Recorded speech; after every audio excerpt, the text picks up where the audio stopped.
ਜਿਹੜਾ yellow journalism ਪੀਲੀ ਪੱਤਰਕਾਰਤਾ ਜਿਹਨੂੰ ਕਹਿੰਦੇ ਆ, ਉਹ ਜੇ ਕਿਸੇ ਨੇ ਦੇਖਣੀ ਹੋਵੇ ਸਭ ਤੋਂ ਵੱਧ ਭਾਰਤ ਵਿੱਚ ਆ, ਤੇ ਭਾਰਤ ਵਿੱਚੋਂ ਵੀ ਜੇ ਪੰਜਾਬ ਦਾ ਸਿੱਖਾਂ ਦਾ ਕੋਈ ਮਸਲਾ, ਫੇਰ ਤਾਂ ਇੱਥੇ ਪੀਲੀ ਪੱਤਰਕਾਰਤਾ ਜਿਹੜੀ ਹੈਗੀ ਆ ਉਹ ਸਭ ਹੱਦਾਂ ਬੰਨੇ ਟੱਪ ਜਾਂਦੀ। ਸੰਤ ਗਿਆਨੀ ਜਰਨੈਲ ਸਿੰਘ ਖਾਲਸਾ ਭਿੰਡਰਾਂਵਾਲੇ ਵੀ ਅਕਸਰ ਆਪਦੀਆਂ ਤਕਰੀਰਾਂ ਦੇ ਵਿੱਚ ਇਹ ਹਿਰਖ ਕਰਦੇ ਹੁੰਦੇ ਸੀ ਕਿ ਜਿਹੜਾ ਕੁਝ ਮੈਂ ਕਹਿਣਾ ਉਹ ਤਾਂ ਅਖਬਾਰਾਂ ਵਿੱਚ ਲੱਗਿਆ ਨਹੀਂ ਹੁੰਦਾ, ਮੀਡੀਆ ਵਾਲੇ ਆਪਦੇ ਕੋਲੋਂ ਹੀ ਆਪਦੇ ਹਿਸਾਬ ਨਾਲ ਖਬਰ ਬਣਾ ਕੇ ਚੇਪ ਦਿੰਦੇ ਆ। ਕੁਝ YouTube ਚੈਨਲਾਂ ਵਾਲੇ ਜਿਨ੍ਹਾਂ ਨੂੰ ਇਉਂ ਲੱਗਦਾ ਹੈ ਕਿ ਜੇ ਅਸੀਂ ਪੁੱਠੀ ਸਿੱਧੀ ਭੜਕਵੀਂ ਜੀ ਖਬਰ ਬਣਾ ਕੇ ਹੈਡਿੰਗ ਬਣਾ ਕੇ ਪੋਸਟ ਕਰਾਂਗੇ ਫਿਰ ਲੋਕ ਦੇਖ ਲੈਣਗੇ ਤੇ ਸਾਡੇ 4 ਪੈਸੇ ਬਣ ਜਾਣਗੇ, ਉਹਨਾਂ ਨੇ ਬਿਲਕੁਲ ਹੀ ਸ਼ਰਮ ਲਾਹੀ ਹੋਈ ਆ। ਜੋ ਕੁਝ ਅੱਜ ਤੋਂ 40-50 ਸਾਲ ਪਹਿਲਾਂ ਸਾਡੇ ਆਗੂ ਸੋਚਦੇ, ਸਮਝਦੇ, ਮੰਨਦੇ, ਲਿਖਦੇ, ਕਰਦੇ ਸੀ, ਉਹੀ ਸਾਰਾ ਕੁਝ ਅੱਜ ਸਾਡੇ ਸਾਹਮਣੇ ਆ। ਇਸ 50 ਸਾਲ ਦੇ ਸਮੇਂ ਦੌਰਾਨ ਬਦਲਿਆ ਕੁਝ ਨਹੀਂ, ਮਸਲੇ ਹੱਲ ਤਾਂ ਕੀ ਹੋਣੇ ਸੀ, ਨਵੇਂ ਮਸਲੇ ਜ਼ਰੂਰ ਜੁੜ ਗਏ। ਅੱਜ ਵੀ ਸਿੱਖਾਂ ਦੇ ਕੋਲੋਂ ਪੰਜਾਬ ਦਾ ਪਾਣੀ ਖੋਹ ਕੇ ਦੂਜੇ ਰਾਜਾਂ ਨੂੰ ਦਿੱਤਾ ਜਾ ਰਿਹਾ। ਅੱਜ ਵੀ ਪੰਜਾਬ ਦੇ ਕੋਲੇ ਆਪਦੀ ਰਾਜਧਾਨੀ ਨਹੀਂ ਹੈ ਜਿਹੜੀ ਪੰਜਾਬ ਦੇ ਪਿੰਡ ਉਜਾੜ ਕੇ ਬਣਾਈ ਗਈ। ਅੱਜ ਵੀ ਚੰਡੀਗੜ੍ਹ ਤੇ ਪੂਰੇ ਪੰਜਾਬ ਨੂੰ ਦਿੱਲੀ ਤੋਂ ਇੱਕ ਬਸਤੀ ਵਾਂਗ ਚਲਾਇਆ ਜਾ ਰਿਹਾ। ਇਸ ਤੋਂ ਇਲਾਵਾ ਪੰਜਾਬ ਨੂੰ ਕਿਸੇ ਵੀ ਤਰੀਕੇ ਨਾਲ ਜਿਹੜੀ ਚੀਜ਼ ਫਾਇਦਾ ਦੇ ਸਕਦੀ ਹੈ ਉਹਦੇ ਉੱਤੇ ਕੰਟਰੋਲ ਦਿੱਲੀ ਦਾ। ਅੱਜ ਵੀ ਇੰਡੀਅਨ ਮੀਡੀਆ ਜਿਹੜਾ ਹੈ ਉਹ ਪੰਥ ਅਤੇ ਕੌਮ ਨੂੰ ਸਮਰਪਿਤ ਲੋਕਾਂ ਨੂੰ ਬਦਨਾਮ ਕਰਦਾ ਹੈ। ਹੁਣ ਆ ਜਿਹੜੀ ਖਬਰ ਜਿਹਦੇ ਆਪਾਂ ਅੱਜ ਗੱਲ ਕਰ ਰਹੇ ਹਾਂ ਕਿ ਦਰਬਾਰ ਸਾਹਿਬ ਦੇ ਵਿੱਚ ਗੋਲੀ ਚੱਲੀ, ਤੇ ਕਿੱਥੇ ਇਹ ਸੱਚਾਈ ਕਿ ਉਹ ਗੋਲੀ ਚੱਲੀ ਜ਼ਰੂਰ ਆ, ਉਹ ਕੋਈ ਹੋਰ ਇੱਕ ਵੱਖਰਾ ਮਸਲਾ, ਉਹਦਾ ਪੰਥ ਜਾਂ ਪੰਜਾਬ ਨਾਲ ਕੋਈ ਲਿੰਕ ਨਹੀਂ। ਜਿਹੜੀਆਂ ਸਾਡੀਆਂ ਸਿੱਖ ਸੰਸਥਾਵਾਂ ਨੇ ਉਹਨਾਂ ਦਾ ਜੋ ਹਾਲ ਆ, ਉਹਨਾਂ ਸੰਸਥਾਵਾਂ ਦੇ ਉੱਤੇ ਉਹਨਾਂ ਲੋਕਾਂ ਦਾ ਕਬਜ਼ਾ ਜਿਹੜੇ ਭਾਰਤੀ ਨਿਜ਼ਾਮ ਦੇ ਹੱਥ ਟੋਕੇ ਬਣੇ ਹੋਏ। ਇਹ ਤਾਂ ਸਿਰਫ ਦਿਖਾਉਣ ਲਈ ਰਹਿ ਗਈ ਹੈਗਾ ਕਿ ਦੇਖੋ ਜੀ ਸਿੱਖਾਂ ਨਾਲ ਡਿਸਕ੍ਰਿਮੀਨੇਸ਼ਨ ਹੋ। ਸੱਚਾਈ ਇਹ ਹੈ ਕਿ ਸਿੱਖ ਕੌਮ ਅੱਜ ਖਾਲਿਸਤਾਨ ਤੋਂ ਬਗੈਰ ਕੋਈ ਹੋਰ ਗੱਲ ਸੋਚ ਹੀ ਨਹੀਂ ਸਕਦੀ। TV 84 ਉੱਤੇ ਪ੍ਰੋਗਰਾਮ ਖਬਰ ਦੀ ਖਬਰ ਦੇਖ ਰਹੇ ਸਾਰੇ ਦਰਸ਼ਕਾਂ ਨੂੰ ਮੈਂ ਸਰਬਜੀਤ ਸਿੰਘ ਘੁਮਾਣ ਫਤਿਹ ਅਰਜ਼ ਕਰਦਾ ਜੀ। ਵਾਹਿਗੁਰੂ ਜੀ ਕਾ ਖਾਲਸਾ, ਵਾਹਿਗੁਰੂ ਜੀ ਕੀ ਫਤਿਹ।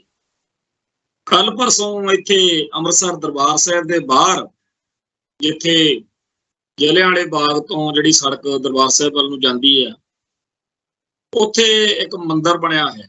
ਉੱਥੇ ਅਕਸਰ ਹੀ ਜਿਹੜੇ ਅਫਸਰ ਨੇ ਜਾਂ ਜਿਨ੍ਹਾਂ ਨੂੰ VIP ਦਰਜਾ ਦਿੱਤਾ ਹੋਇਆ, ਉਹ ਕੁਝ ਲੋਕ ਆਪਦੀਆਂ ਗੱਡੀਆਂ ਉੱਥੋਂ ਤੱਕ ਲੈ ਜਾਂਦੇ ਆ। ਉਸ ਤੋਂ ਅੱਗੇ ਫਿਰ ਜਿੱਥੇ ਮਾਰਬਲ ਲਾ ਕੇ ਹੁਣ ਜੋੜੇ ਘਰ ਬਣਾਏ ਆ, ਜਾਂ ਜਿੱਥੇ ਤੱਕ ਹੁਣ ਉਹ ਸਾਰੀ ਜਿਹੜੀ ਮਾਰਕੀਟ ਆ ਖਤਮ ਕਰਕੇ ਨਵਾਂ ਬਣਾਇਆ ਇਲਾਕਾ, ਉੱਥੇ ਫਿਰ ਗੱਡੀ ਮੋਟਰ ਅੱਗੇ ਤਾਂ ਜਾ ਨਹੀਂ ਸਕਦੀ ਕਿਉਂਕਿ ਫਰਸ਼ ਉੱਚਾ ਲੱਗਿਆ ਹੋਇਆ। ਪਰ ਜਿੱਥੇ ਤੱਕ ਉਹ ਗੱਡੀਆਂ ਜਾਂਦੀਆਂ ਨੇ, ਅਕਸਰ ਹੀ ਇਹਨਾਂ ਵੱਡੇ ਜਿਹੜੇ VIP ਕਹਾਉਂਦੇ ਆ, ਇਹਨਾਂ ਦੇ ਗਨਮੈਨ ਵਗੈਰਾ ਉਹਨਾਂ ਗੱਡੀਆਂ ਦੇ ਕੋਲੇ ਖੜ ਜਾਂਦੇ ਆ। ਤੇ ਇਹ ਇੱਥੇ ਇੱਕ ਘਟਨਾ ਵਾਪਰੀ ਵੀ, ਕਿਸੇ ਬੰਦੇ ਨੇ ਉਹ ਮੰਦਿਰ ਕੋਲੇ ਖੜੀ ਗੱਡੀ ਦਾ ਮੌਕਾ ਤੱਕਿਆ, ਕੋਈ ਗਨਮੈਨ ਖੜਾ ਸੀ ਕਿਸੇ ਦਾ, ਜੱਜ ਦਾ ਦੱਸਦੇ ਆ ਗਨਮੈਨ, ਉਹਦਾ ਗਨਮੈਨ ਤੋਂ ਉਹਦਾ ਵੈਪਨ ਖੋਹ ਕੇ ਗੋਲੀ ਚਲਾਤੀ ਤੇ ਆਪ ਉਹ ਕਹਿੰਦੇ ਆ ਫੱਟੜ ਹੋ ਗਿਆ। ਪਤਾ ਉਹਦਾ ਲੱਗਿਆ ਨਹੀਂ ਹੈਗਾ ਵੀ ਇਹਨੇ ਖੁਦਕੁਸ਼ੀ ਜਿਹਨੇ ਕੀਤੀ ਹੈ, ਵੀ ਉਹ ਕੌਣ ਆ, ਕੀ ਆ, ਉਹਦਾ ਰੌਲਾ ਚੱਲਦਾ। ਅੱਜ ਹਾਈ ਕੋਰਟ ਦੇ ਜੱਜ ਨੇ, ਚੀਫ ਜਸਟਿਸ ਨੇ, ਪੰਜਾਬ ਤੇ ਹਰਿਆਣਾ ਹਾਈ ਕੋਰਟ ਦੇ ਜੱਜ ਨੇ ਇਹਦੇ ਬਾਰੇ ਸੂ ਮੋਟੋ ਵੀ ਆਪਣੇ ਆਪ ਜਿਹਨੂੰ ਨੋਟਿਸ ਕਹਿੰਦੇ ਆ ਲੈ ਲਿਆ। ਉਹ ਨੋਟਿਸ ਲੈ ਕੇ ਪੰਜਾਬ ਦੇ DGP ਨੂੰ ਸੁਨੇਹਾ ਲਾਇਆ ਵੀ ਸਵੇਰੋਂ 10 ਵਜੇ ਜਦੋਂ ਕੋਰਟ ਖੁੱਲਣੀ ਹੈ, ਮੇਰੇ ਨਾਲ ਲਾਈਵ, ਉਹ ਜਿਵੇਂ ਅੱਜ ਕੱਲ ਸਾਰੇ ਪਾਸੇ ਸਿਸਟਮ ਹੈਗਾ ਮੋਬਾਈਲ ਤੇ ਐਪ ਰਾਹੀਂ ਲਾਈਵ ਹੋ ਕੇ ਗੱਲਬਾਤ ਕਰ ਲਈਦੀ ਹੈ, ਵੀ ਉਵੇਂ ਤੁਸੀਂ ਆਪਦਾ ਇਸ ਮਸਲੇ ਬਾਰੇ ਸਾਰਾ ਜਿਹੜਾ ਪੱਖ ਵਾ ਉਹ ਅਦਾਲਤ ਨੂੰ ਦੱਸਣਾ। ਹੁਣ ਇਹ ਜਿਹੜੀ ਖਬਰ ਵਾ ਇਹਦੇ ਕਈ ਪੱਖ ਸਾਡੇ ਸਾਹਮਣੇ। ਪੰਜਾਬ ਦੇ ਵਿੱਚ ਹਰ ਰੋਜ਼ ਇਸ ਤਰੀਕੇ ਦੇ ਅਪਰਾਧ ਆਮ ਗੱਲ ਹੋਈ ਤੇ ਇਹਨਾਂ ਅਪਰਾਧਾਂ ਦਾ ਆਮ ਬੰਦੇ ਨਾਲ ਸਿੱਧਾ ਸੰਬੰਧ ਵਾ। ਲੋਕਾਂ ਨੂੰ ਬਹੁਤ ਜ਼ਿਆਦਾ ਤੰਗੀ ਹੋਈ ਆ, ਜਿਹਨੂੰ ਕਹਿੰਦੇ ਹੁੰਦੇ ਆ ਵੀ ਲਾ ਐਂਡ ਆਰਡਰ, ਉਹ ਬਿਲਕੁਲ ਹੈ ਨਹੀਂ। ਮੌਜੂਦਾ ਸਰਕਾਰ ਦੇ ਸਾਹਮਣੇ ਇਹ ਇੱਕ ਬਹੁਤ ਵੱਡਾ ਸੰਕਟ ਆ ਤੇ ਸਰਕਾਰ ਦਾ, ਕਿਉਂਕਿ ਇੱਥੇ ਕੋਈ ਉਹੋ ਜਿਹਾ ਸਿਸਟਮ ਤਾਂ ਹੈ ਨਹੀਂਗਾ ਵੀ ਫਲਾਣੇ ਨੂੰ ਮਿਲ ਲਓ। ਇਹ ਸਾਰੇ ਆਮ ਆਦਮੀ ਪਾਰਟੀ ਦੇ ਜਿੰਨੇ ਲੀਡਰ ਨੇ, ਵਿਧਾਇਕ ਨੇ, ਇਹਨਾਂ ਦੇ ਹੱਥ ਪੱਲੇ ਕੁਝ ਹੈ ਨਹੀਂ। ਅਫਸਰਸ਼ਾਹੀ ਇਹਨਾਂ ਦੀ ਗੱਲ ਸੁਣ ਕੇ ਇਹਨਾਂ ਨੂੰ ਕੁਝ ਸਮਝਿਆ ਹੀ ਨਹੀਂ। ਸੋ ਆਮ ਲੋਕ ਬਹੁਤ ਵੱਡਾ ਸੰਤਾਪ ਇਸ ਮੌਕੇ ਚੱਲ ਰਹੇ। ਇਸ ਦਰਮਿਆਨ ਸਿਆਸੀ ਦਲਾਂ ਦਾ ਜਿਹੜਾ ਖਲਜਗਣ ਆ, ਆਪਸ ਵਿੱਚ ਪਾਟੋ ਧਾੜਾ ਸਾਰੇ ਸਿਆਸੀ ਦਲਾਂ ਦੀ, ਉਹਦੇ ਕਰਕੇ ਵੀ ਇਹਨਾਂ ਮੁੱਦਿਆਂ ਵੱਲ ਕੋਈ ਜਿਹੜੀ ਬਿਆਨਬਾਜ਼ੀ ਵੀ ਨਹੀਂ ਆ ਰਹੀ। ਇਸ ਤੋਂ ਅੱਗੇ ਜਿਹੜੀ ਗੱਲ ਆ ਉਹ ਇਹ ਹੈ ਕਿ ਜਿਹੜੇ ਮਾੜੇ ਅਨਸਰ ਆ ਉਹਨਾਂ ਨੇ ਇਸ ਮਾਹੌਲ ਦਾ ਲਾਹਾ ਤੱਕ ਲਿਆ। ਮੋਬਾਈਲ ਦੇ ਰਾਹੀਂ ਐਪ ਡਾਊਨਲੋਡ ਕਰਕੇ ਜਾਲੀ ਨੰਬਰ ਜਨਰੇਟ ਕਰਕੇ ਕਿਸੇ ਵੀ ਬੰਦੇ ਨੂੰ ਫੋਨ ਕਰ ਲੈਂਦੇ ਆ ਕਿ ਜੀ ਤੁਹਾਨੂੰ ਜਿਹੜਾ ਤੁਹਾਡਾ ਬੇਟਾ ਉਹ ਹੈਰੋਇਨ 'ਚ ਫੜਿਆ ਗਿਆ, ਜੇ ਤੁਸੀਂ ਗੱਲ ਕਰਨੀ ਚਾਹੁੰਦੇ ਹੋ ਤਾਂ 2.5 ਲੱਖ ਰੁਪਈਆ ਇਹਦੇ ਰਾਹੀਂ ਸਾਨੂੰ ਪਾ ਦਿਓ। ਇਸੇ ਤਰੀਕੇ ਨਾਲ ਕਿਸੇ ਨੂੰ ਕਹਿ ਦਿੰਦੇ ਆ ਵੀ ਤੁਹਾਡਾ ਕੋਰੀਅਰ ਭੇਜਿਆ ਸੀ, ਉਹਦੇ ਵਿੱਚ ਗੈਰ ਕਾਨੂੰਨੀ ਜਿਹੜਾ ਸਮਾਨ ਆ ਉਹ ਬਰਾਮਦ ਹੋਇਆ। ਕਿਸੇ ਨੂੰ ਕਹਿ ਦਿੰਦੇ ਨੇ ਵੀ ਤੂੰ ਨਹੀਂ ਭੇਜਿਆ ਤਾਂ ਕੀ ਹੋਇਆ, ਤੇਰੇ ਪ੍ਰੂਫ ਜਿਹੜੇ ਨੇ ਆਈਡੀ ਪ੍ਰੂਫ ਉਹ ਤੇਰੇ ਲੱਗੇ ਹੋਏ ਨੇ। ਤੋਂ ਪਿਛਲੇ 5-6 ਮਹੀਨਿਆਂ ਤੋਂ ਪੰਜਾਬ ਦੇ ਵਿੱਚ ਇਹ ਕਾਰਵਾਈਆਂ ਲਗਾਤਾਰ ਵੱਧ ਰਹੀਆਂ ਨੇ। ਹਰ ਰੋਜ਼ ਲੋਕਾਂ ਤੋਂ ਇਸ ਤਰੀਕੇ ਨਾਲ ਪੈਸੇ ਬਟੋਰੇ ਜਾ ਰਹੇ ਨੇ ਤੇ ਉਹ ਜਿਹੜੀ ਆਈਡੀ ਮੋਬਾਈਲ ਤੇ ਸ਼ੋਅ ਹੁੰਦੀ ਆ ਉਹ ਅਕਸਰ ਹੀ ਪੰਜਾਬ ਪੁਲਿਸ ਦੇ ਅਫਸਰਾਂ ਦੀ ਹੁੰਦੀ ਆ, ਜਿਵੇਂ ਕੋਈ ਡੀਜੀਪੀ, ਐਸਐਸਪੀ ਜਾਂ ਕੋਈ ਐਸਐਚਓ ਲੈਵਲ ਦਾ ਕੋਈ ਬੰਦਾ ਗੱਲ ਕਰ ਰਿਹਾ ਹੋਵੇ। ਇਹੋ ਜਿਹਾ ਅਨੇਕਾਂ ਕਾਰਨ, ਅਨੇਕਾਂ ਘਟਨਾਵਾਂ ਜਿਨ੍ਹਾਂ ਦੇ ਵਿੱਚ ਆਮ ਬੰਦਾ ਬਹੁਤ ਜ਼ਿਆਦਾ ਸੰਤਾਪ ਭੋਗ ਰਿਹਾ, ਉਹਦਾ ਨਿੱਤ ਚਰਚਾ ਵੀ ਹੁੰਦਾ, ਪਰ ਕਦੇ ਕਿਸੇ ਅਦਾਲਤ ਨੇ, ਕਿਸੇ ਜੱਜ ਨੇ ਜਾਂ ਸਰਕਾਰੀ ਕਿਸੇ ਅਧਿਕਾਰੀ ਨੇ ਨੋਟਿਸ ਨਹੀਂ ਲਿਆ। ਹਾਂ, ਇਹੋ ਜਿਹੀਆਂ ਖਬਰਾਂ ਜ਼ਰੂਰ ਆਪਾਂ ਨੂੰ ਪੜ੍ਹਨ ਸੁਣਨ ਨੂੰ ਮਿਲ ਜਾਂਦੀਆਂ ਨੇ ਕਿ ਜੀ ਡਰੋਨ ਰਾਹੀਂ ਅਸਲਾ ਆਇਆ ਸੀ ਉਹ ਫੜ ਲਿਆ, ਡਰੋਨ ਰਾਹੀਂ ਹੈਰੋਇਨ ਆਈ ਸੀ ਉਹ ਫੜ ਲਿਆ। ਪਰ ਇਹ ਗੱਲਾਂ ਇਉਂ ਲੱਗਣ ਲੱਗ ਪਈਆਂ ਪੰਜਾਬ ਦੇ ਵਿੱਚ ਜਿਵੇਂ ਜਾਬਤਾ ਪੂਰਾ ਕਰਨ ਲਈ ਪੁਲਿਸ ਇਹ ਕੰਮ ਕਰ ਰਹੀ ਆ। ਮਤਲਬ ਜੇਕਰ 1 ਕੁਆਂਟਲ ਚਿੱਟਾ ਜਾਂ ਹੈਰੋਇਨ ਪੰਜਾਬ ਦੇ ਵਿੱਚ ਆਈ, ਉਹਦੇ ਵਿੱਚੋਂ 2-4 ਕਿਲੋ 5-4 ਅਪਰਾਧੀਆਂ ਦੇ ਕੋਲੋਂ ਫੜੀ ਦਿਖਾ ਕੇ ਨਾਲੇ ਤਾਂ ਲੋਕਾਂ 'ਚ ਬੱਲੇ ਬੱਲੇ ਕਰਾਤੀ, ਕਿਉਂਕਿ ਫਿਰ ਅਖਬਾਰਾਂ ਦੀ ਖਬਰ ਆ ਜਿਹੜੀ ਜਾਂ ਵੀਡੀਓ ਆ ਉਹ ਦੇਖ ਕੇ ਉਹ ਕਹਿਣ ਜੋਗਾ ਹੋ ਜਾਂਦਾ ਬੰਦਾ ਵੀ ਬੜਾ ਕੁਝ ਫੜਫੜਈਆ ਵੀ ਤਾਂ ਕਰ ਹੀ ਰਹੇ ਨੇ। ਪਰ ਜਿਹੜਾ 98 ਕਿਲੋ ਮਾਲ ਲਗਾ ਦਿੱਤਾ ਹੁੰਦਾ ਉਹਦੀ ਕੋਈ ਗੱਲ ਨਹੀਂ ਹੁੰਦੀ। ਸੋ ਬਹੁਤ ਲੋਕਾਂ ਦੇ ਵਿੱਚ ਇਸ ਮੌਕੇ ਪੰਜਾਬ ਦੇ ਵਿੱਚ ਔਖਿਆਈ ਹੈ। ਇਸ ਮਾਹੌਲ ਦੇ ਵਿੱਚ ਲੈ ਦੇ ਕੇ ਲੋਕਾਂ ਕੋਲੇ ਗੱਲਾਂ ਨੂੰ ਕਨਵੇ ਕਰਨ ਦਾ ਜਿਹੜਾ ਸਾਧਨ ਆ ਉਹ ਹੈਗਾ ਮੀਡੀਆ। ਤੇ ਮੀਡੀਆ ਇੰਨਾ ਜ਼ਿਆਦਾ ਇੱਥੋਂ ਦਾ ਪੱਖਪਾਤੀ ਰਿਹਾ, ਜਿਹੜਾ ਯੈਲੋ ਜਰਨਲਿਜ਼ਮ, ਪੀਲੀ ਪੱਤਰਕਾਰਤਾ ਜਿਹਨੂੰ ਕਹਿੰਦੇ ਆ, ਉਹ ਜੇ ਕਿਸੇ ਨੇ ਦੇਖਣੀ ਹੋਵੇ ਸਭ ਤੋਂ ਵੱਧ ਭਾਰਤ ਵਿੱਚ ਆ, ਤੇ ਭਾਰਤ ਵਿੱਚੋਂ ਵੀ ਜੇ ਪੰਜਾਬ ਦਾ ਸਿੱਖਾਂ ਦਾ ਕੋਈ ਮਸਲਾ, ਫਿਰ ਤਾਂ ਇੱਥੇ ਪੀਲੀ ਪੱਤਰਕਾਰਤਾ ਜਿਹੜੀ ਹੈਗੀ ਆ ਉਹ ਸਭ ਹੱਦਾਂ ਬੰਨੇ ਟੱਪ ਜਾਂਦੀ। ਪਿਛਲੇ ਲੰਮੇ ਅਰਸੇ ਤੋਂ ਅਸੀਂ ਇਹ ਗੱਲ ਬਾਰ-ਬਾਰ ਅੱਡ-ਅੱਡ ਢੰਗ ਤਰੀਕਿਆਂ ਦੇ ਨਾਲ ਮਹਿਸੂਸ ਕੀਤੀ, ਸਾਂਝੀ ਕੀਤੀ ਕਿ ਭਾਈ ਮੀਡੀਆ ਤੇ ਯਕੀਨ ਨਾ ਕਰਿਆ ਕਰੋ। ਸੰਤ ਗਿਆਨੀ ਜਰਨੈਲ ਸਿੰਘ ਖਾਲਸਾ ਭਿੰਡਰਾਂਵਾਲੇ ਵੀ ਅਕਸਰ ਆਪਦੀਆਂ ਤਕਰੀਰਾਂ ਦੇ ਵਿੱਚ ਇਹ ਹਿਰਖ ਕਰਦੇ ਹੁੰਦੇ ਸੀ ਕਿ ਜਿਹੜਾ ਕੁਝ ਮੈਂ ਕਹਿਣਾ ਉਹ ਤਾਂ ਅਖਬਾਰਾਂ ਵਿੱਚ ਲੱਗਿਆ ਨਹੀਂ ਹੁੰਦਾ, ਮੀਡੀਆ ਵਾਲੇ ਆਪਦੇ ਕੋਲੋਂ ਹੀ ਆਪਦੇ ਹਿਸਾਬ ਨਾਲ ਖਬਰ ਬਣਾ ਕੇ ਚੇਪ ਦਿੰਦੇ ਆ। ਤੇ ਅੱਜ ਵੀ ਕਈ ਬੰਦੇ ਜਿਹੜੇ ਅਸੀਂ ਦੇਖਦੇ ਆ ਉਹ ਭਕਾਈ ਮਾਰੀ ਜਾਣਗੇ ਕਿ ਸੰਤਾਂ ਨੇ ਐਂ ਕਿਹਾ ਸੀ, ਸੰਤਾਂ ਨੇ ਉਹ ਕਿਹਾ ਸੀ। ਜਦੋਂ ਉਹਨਾਂ ਨੂੰ ਕਹੀਦਾ ਵੀ ਜੇ ਸੰਤਾਂ ਨੂੰ ਸਮਝਣਾ ਹੈ ਤਾਂ ਪਹਿਲਾਂ ਉਹਨਾਂ ਦੀਆਂ ਸਾਰੀਆਂ ਵੀਡੀਓ ਦੇ ਵਿੱਚ, ਆਡੀਓ ਦੇ ਵਿੱਚ ਤਕਰੀਰਾਂ ਮਿਲਦੀਆਂ ਨੇ। ਜੇ ਤੈਨੂੰ ਫਿਰ ਵੀ ਤਸੱਲੀ ਨਾ ਹੋਵੇ ਤਾਂ ਤੂੰ ਸੰਤਾਂ ਨਾਲ ਮਿਲੇ ਵਰਤੇ ਲੋਕਾਂ ਨੂੰ ਮਿਲਣਾ। ਜੇ ਅੰਤ ਇਹੋ ਜਿਹਾ ਹੈ ਪੰਜਾਬ ਦੇ ਵਿੱਚ ਗੈਰ ਸਿੱਖ ਲੋਕ ਨੇ, ਪੱਤਰਕਾਰ ਨੇ, ਕਾਮਰੇਡੀ ਖਿਆਲਾਂ ਵਾਲੇ ਲੋਕ ਨੇ, ਮਤਲਬ ਇਹੋ ਜਿਹੇ ਲੋਕ ਜਿਨ੍ਹਾਂ ਦਾ ਸੰਤ ਜਰਨੈਲ ਸਿੰਘ ਖਾਲਸਾ ਭਿੰਡਰਾਂਵਾਲਿਆਂ ਨਾਲ ਜਾਂ ਉਹਨਾਂ ਦੇ ਸੰਘਰਸ਼ ਨਾਲ ਜਾਂ ਸੰਤਾਂ ਦੀ ਸੋਚ ਨਾਲ ਬੇਇਤਫਾਕੀ ਹੋਵੇ, ਉਹਨਾਂ ਨੂੰ ਮਿਲ ਲਓ, ਉਹ ਵੀ ਦੱਸ ਦੇਣਗੇ ਕਿ ਆਹ ਗੱਲਾਂ ਤਾਂ ਸੰਤਾਂ ਬਾਰੇ ਝੂਠੀਆਂ ਫੈਲਾਈਆਂ ਗਈਆਂ ਨੇ। ਪਰ ਮੀਡੀਆ ਨੇ ਉਹ ਗੱਲਾਂ ਕਿਉਂ ਤੇ ਕਿਵੇਂ ਕੀਤੀਆਂ? ਇੱਥੇ ਉਹਨਾਂ ਦਿਨਾਂ ਦੇ ਵਿੱਚ ਜਗਬਾਣੀ ਦਾ ਇੱਕ ਸੋਨੀ ਨਾਂ ਦਾ ਪੱਤਰਕਾਰ ਸੀਗਾ, ਉਹਦਾ ਲੋਕਾਂ ਨੇ, ਫੈਡਰੇਸ਼ਨ ਵਾਲਿਆਂ ਨੇ ਘਰਾਓ ਵੀ ਕੀਤਾ ਸੀ 19 82-83 ਦੇ ਗੇੜ ਵਿੱਚ। ਸੋ ਇਹ ਜਿਹੜੀ ਜੈਨੋ ਜਰਨਲਿਜ਼ਮ, ਪੀਲੀ ਪੱਤਰਕਾਰਤਾ, ਮੀਡੀਆ ਦੇ ਰਾਹੀਂ ਸਿੱਖਾਂ ਦਾ ਅਕਸ ਖਰਾਬ ਕਰਨ ਦਾ ਕੰਮ ਇਹ ਲੰਮੇ ਸਮੇਂ ਤੋਂ ਚੱਲ ਰਿਹਾ। ਆ ਜਿਹੜੀ ਖਬਰ ਦੀ ਆਪਾਂ ਚਰਚਾ ਛੇੜੀ ਹੈ ਕਿ ਜੀ ਦਰਬਾਰ ਸਾਹਿਬ ਦੇ ਬਾਹਰ ਗੋਲੀ ਚੱਲੀ, ਉਹਦੇ ਅਦਾਲਤ ਦੇ ਜੱਜ ਨੇ ਨੋਟਿਸ ਲੈ ਲਿਆ। ਪਰ ਇਸ ਖਬਰ ਦੇ ਬਾਰੇ ਜੇ ਸੋਸ਼ਲ ਮੀਡੀਆ ਤੇ ਤੁਸੀਂ ਨਜ਼ਰ ਮਾਰੋ ਤਾਂ ਕੁਝ YouTube ਚੈਨਲਾਂ ਵਾਲੇ ਜਿਨ੍ਹਾਂ ਨੂੰ ਇਉਂ ਲੱਗਦਾ ਹੈ ਕਿ ਜੇ ਅਸੀਂ ਪੁੱਠੀ ਸਿੱਧੀ ਭੜਕਵੀਂ ਜੀ ਖਬਰ ਬਣਾ ਕੇ ਹੈਡਿੰਗ ਬਣਾ ਕੇ ਪੋਸਟ ਕਰਾਂਗੇ ਫਿਰ ਲੋਕ ਦੇਖ ਲੈਣਗੇ ਤੇ ਸਾਡੇ 4 ਪੈਸੇ ਬਣ ਜਾਣਗੇ, ਉਹਨਾਂ ਨੇ ਬਿਲਕੁਲ ਹੀ ਸ਼ਰਮ ਲਾਹੀ ਹੋਈ ਆ।